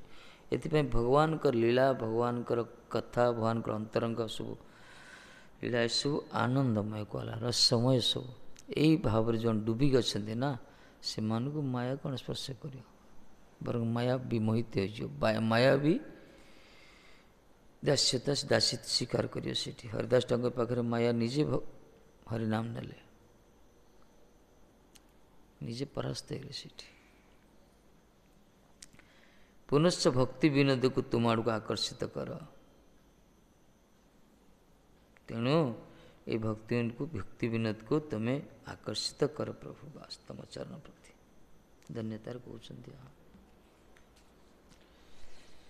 यही प्रकार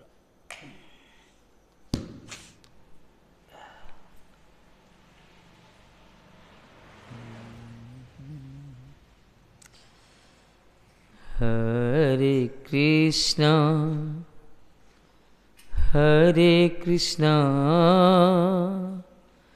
कृष्णा कृष्णा हरे हरे हरे राम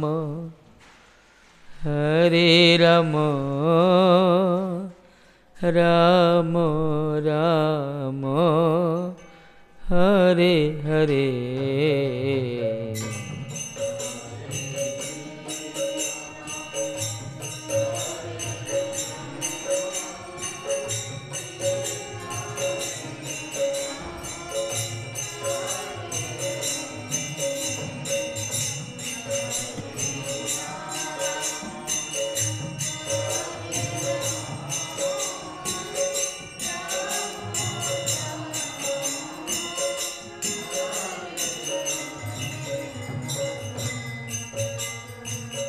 हरे कृष्णा कृष्णा कृष्णा हरे हरे हरे राम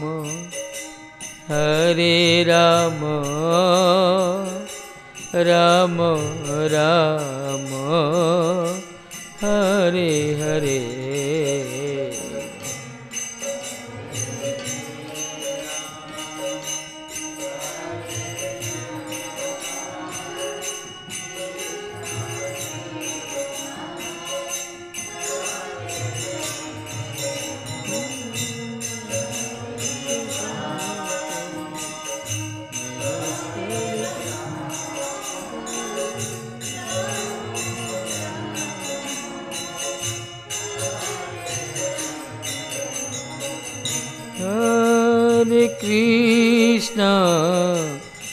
हरे कृष्णा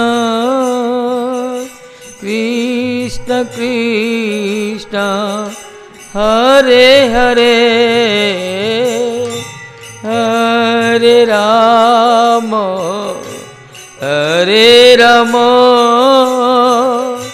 राम राम हरे हरे।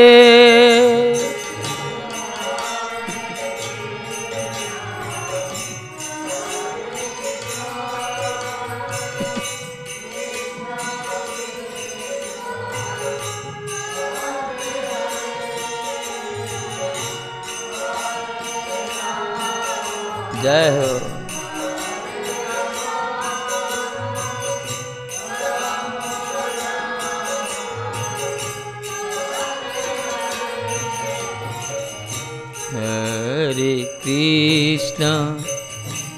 हरे कृष्णा कृष्ण कृष्ण हरे हरे, हरे राम राम राम हरे हरे। बजाओ ने तारा अलगा स्केलो। जय हो। सीधी हो गई।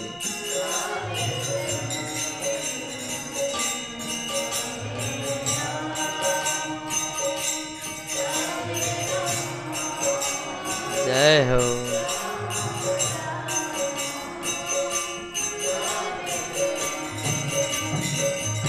हरे कृष्णा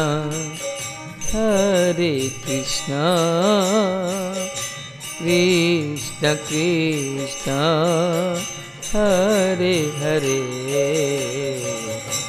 हरे राम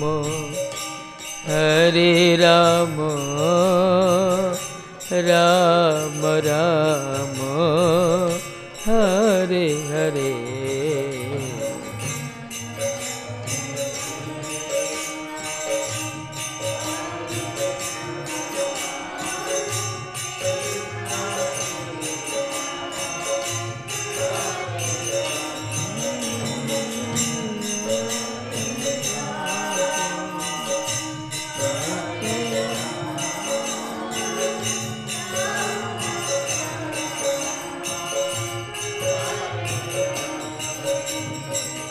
हरे कृष्ण कृष्ण कृष्ण हरे हरे, हरे राम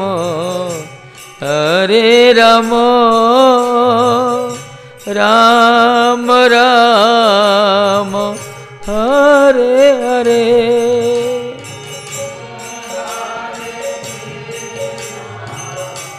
हरे कृष्णा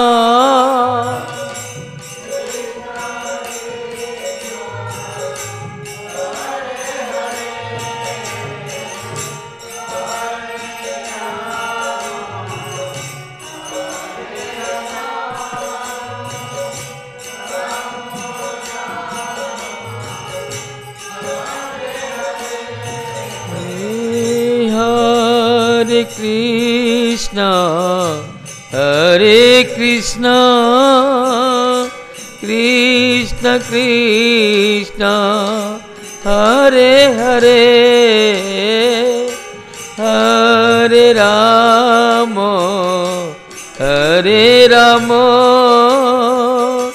राम राम हरे हरे।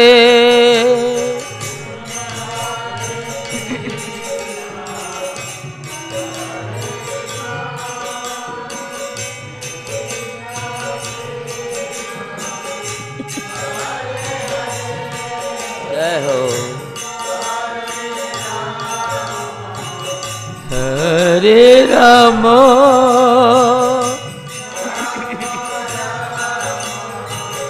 हरे हरे, हरे कृष्णा कृष्ण कृष्ण हरे हरे,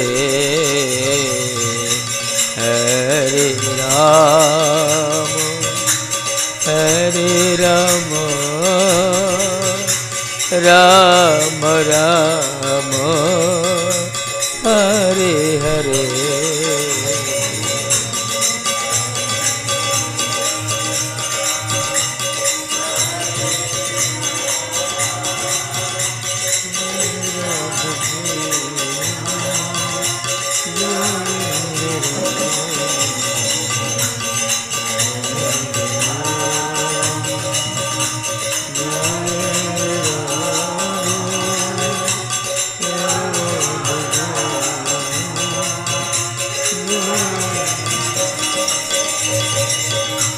राधे राधे गोविंद गोविंद राधे राधे राधे गोविंद गोविंद राधे। जय हो।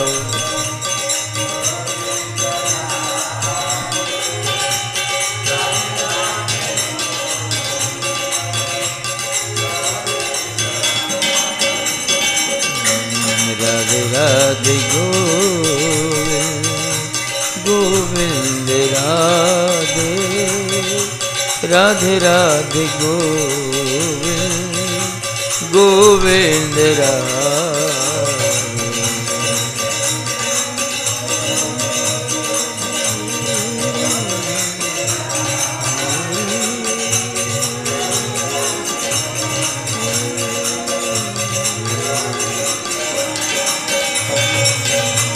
राधे राधे गोविंद गोविंद राधे राधे राधे गोविंद गोविंद राधे।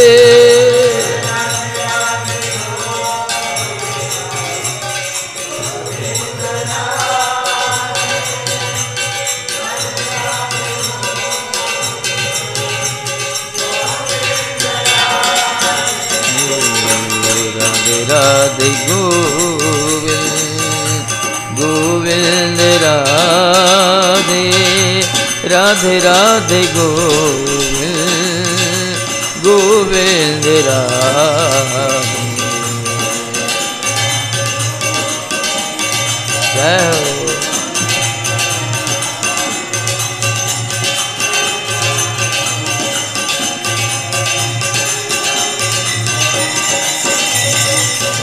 राधे गोविंद गोविंद राधे राधे हे गोविंद गोविंद राधे।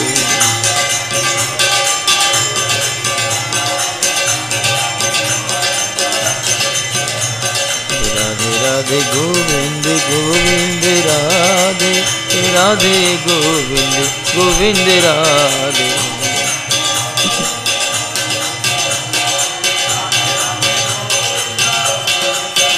राधे गोविंद गोविंद गोविंद राधे गोविंद गोविंद गोविंद ओ राधे गोविंद गोविंद गोविंद राधे गोविंद गोविंद गोविंद राधे गोविंद गोविंद राधे राधे गोविंद गोविंद राधे राधे राधे राधे गोविंद गोविंद राधे राधे राधे गोविंद गोविंद राधे।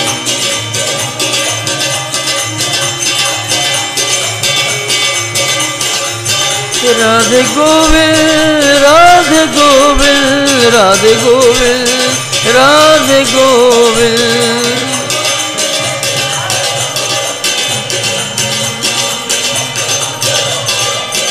राधे गोविंद राधे गोविंद राधे गोविंद राधे गोविंद।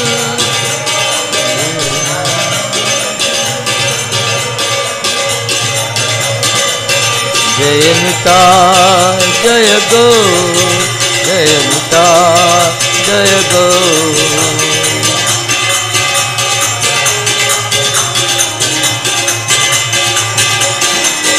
जय निताय जय गो जय निताय जय गो।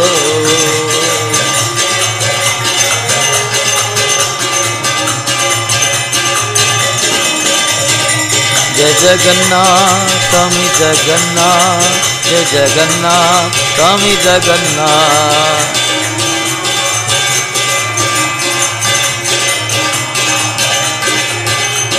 जय जगन्नाथ स्वामी जगन्नाथ,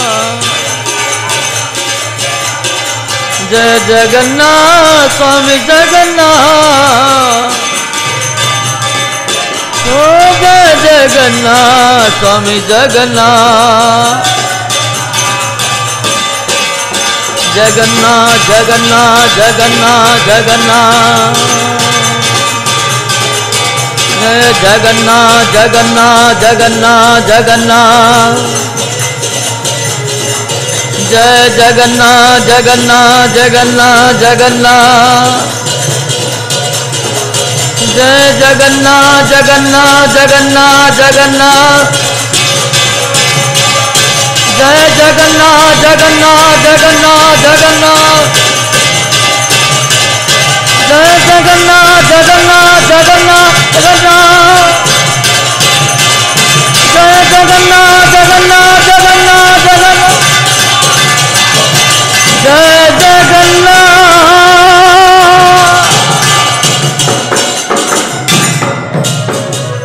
जय गुरुदेव शिल गुरुदेव, जय गुरुदेव शिल गुरुदेव।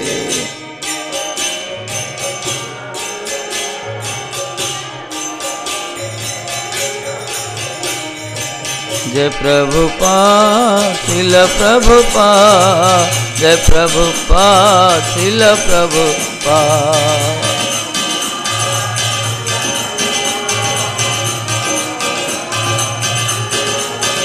निताई गौर हरि बोल हरि बोल हरि बोल हरि बोल।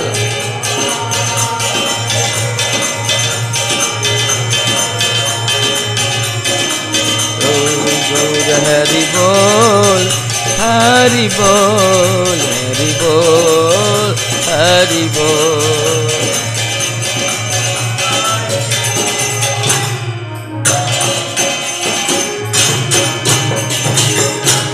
जय श्री श्री गुरु गौरांगन हरिका गिरिधरी राधा कुंज बिहारी सरकार की जय। जय राधा माधव राधा मदन मोहन जीव की जय। तदे प्रीता ते प्रात संध्या पाठ कीर्तन श्रीमद् भागवत महापुराण तदे पारायण जी बादल सुखदेव सिंह परीक्षित महाराज बलदेव विद्यासन प्रभु जी श्री विश्वनाथ ठाकुर जी श्रीधर स्वामी की जय। जय विष्णु मसल भक्ति पुरी साई महाराज भक्ति सिद्धांत सती सिंह प्रभुपाद जी श्री भक्ति ठाकुर महाराज जी जमुनाचार्य महाराज जी तत्र रत्न की जय। गीतमाला की जय। रूपानुग साजन भक्त वंद आचार्य पूज्य जी गुरु परंपरा जी गुरु वर्ग की जय। अनंत कोटि वैष्णव वृंद की जय। धामवासी प्रजासी क्षेत्रवासी भक्त वृंद की जय। अस्मदे सत्यत गुरुहता वृंद की जय। नवाचार्य श्री हरदास ठाकुर जी श्री राधा रानी बरसान बलि बरसन धाम जी स्वामी भक्त वृंद जय। हरिनाम संकीर्तन जय जय श्री राधे।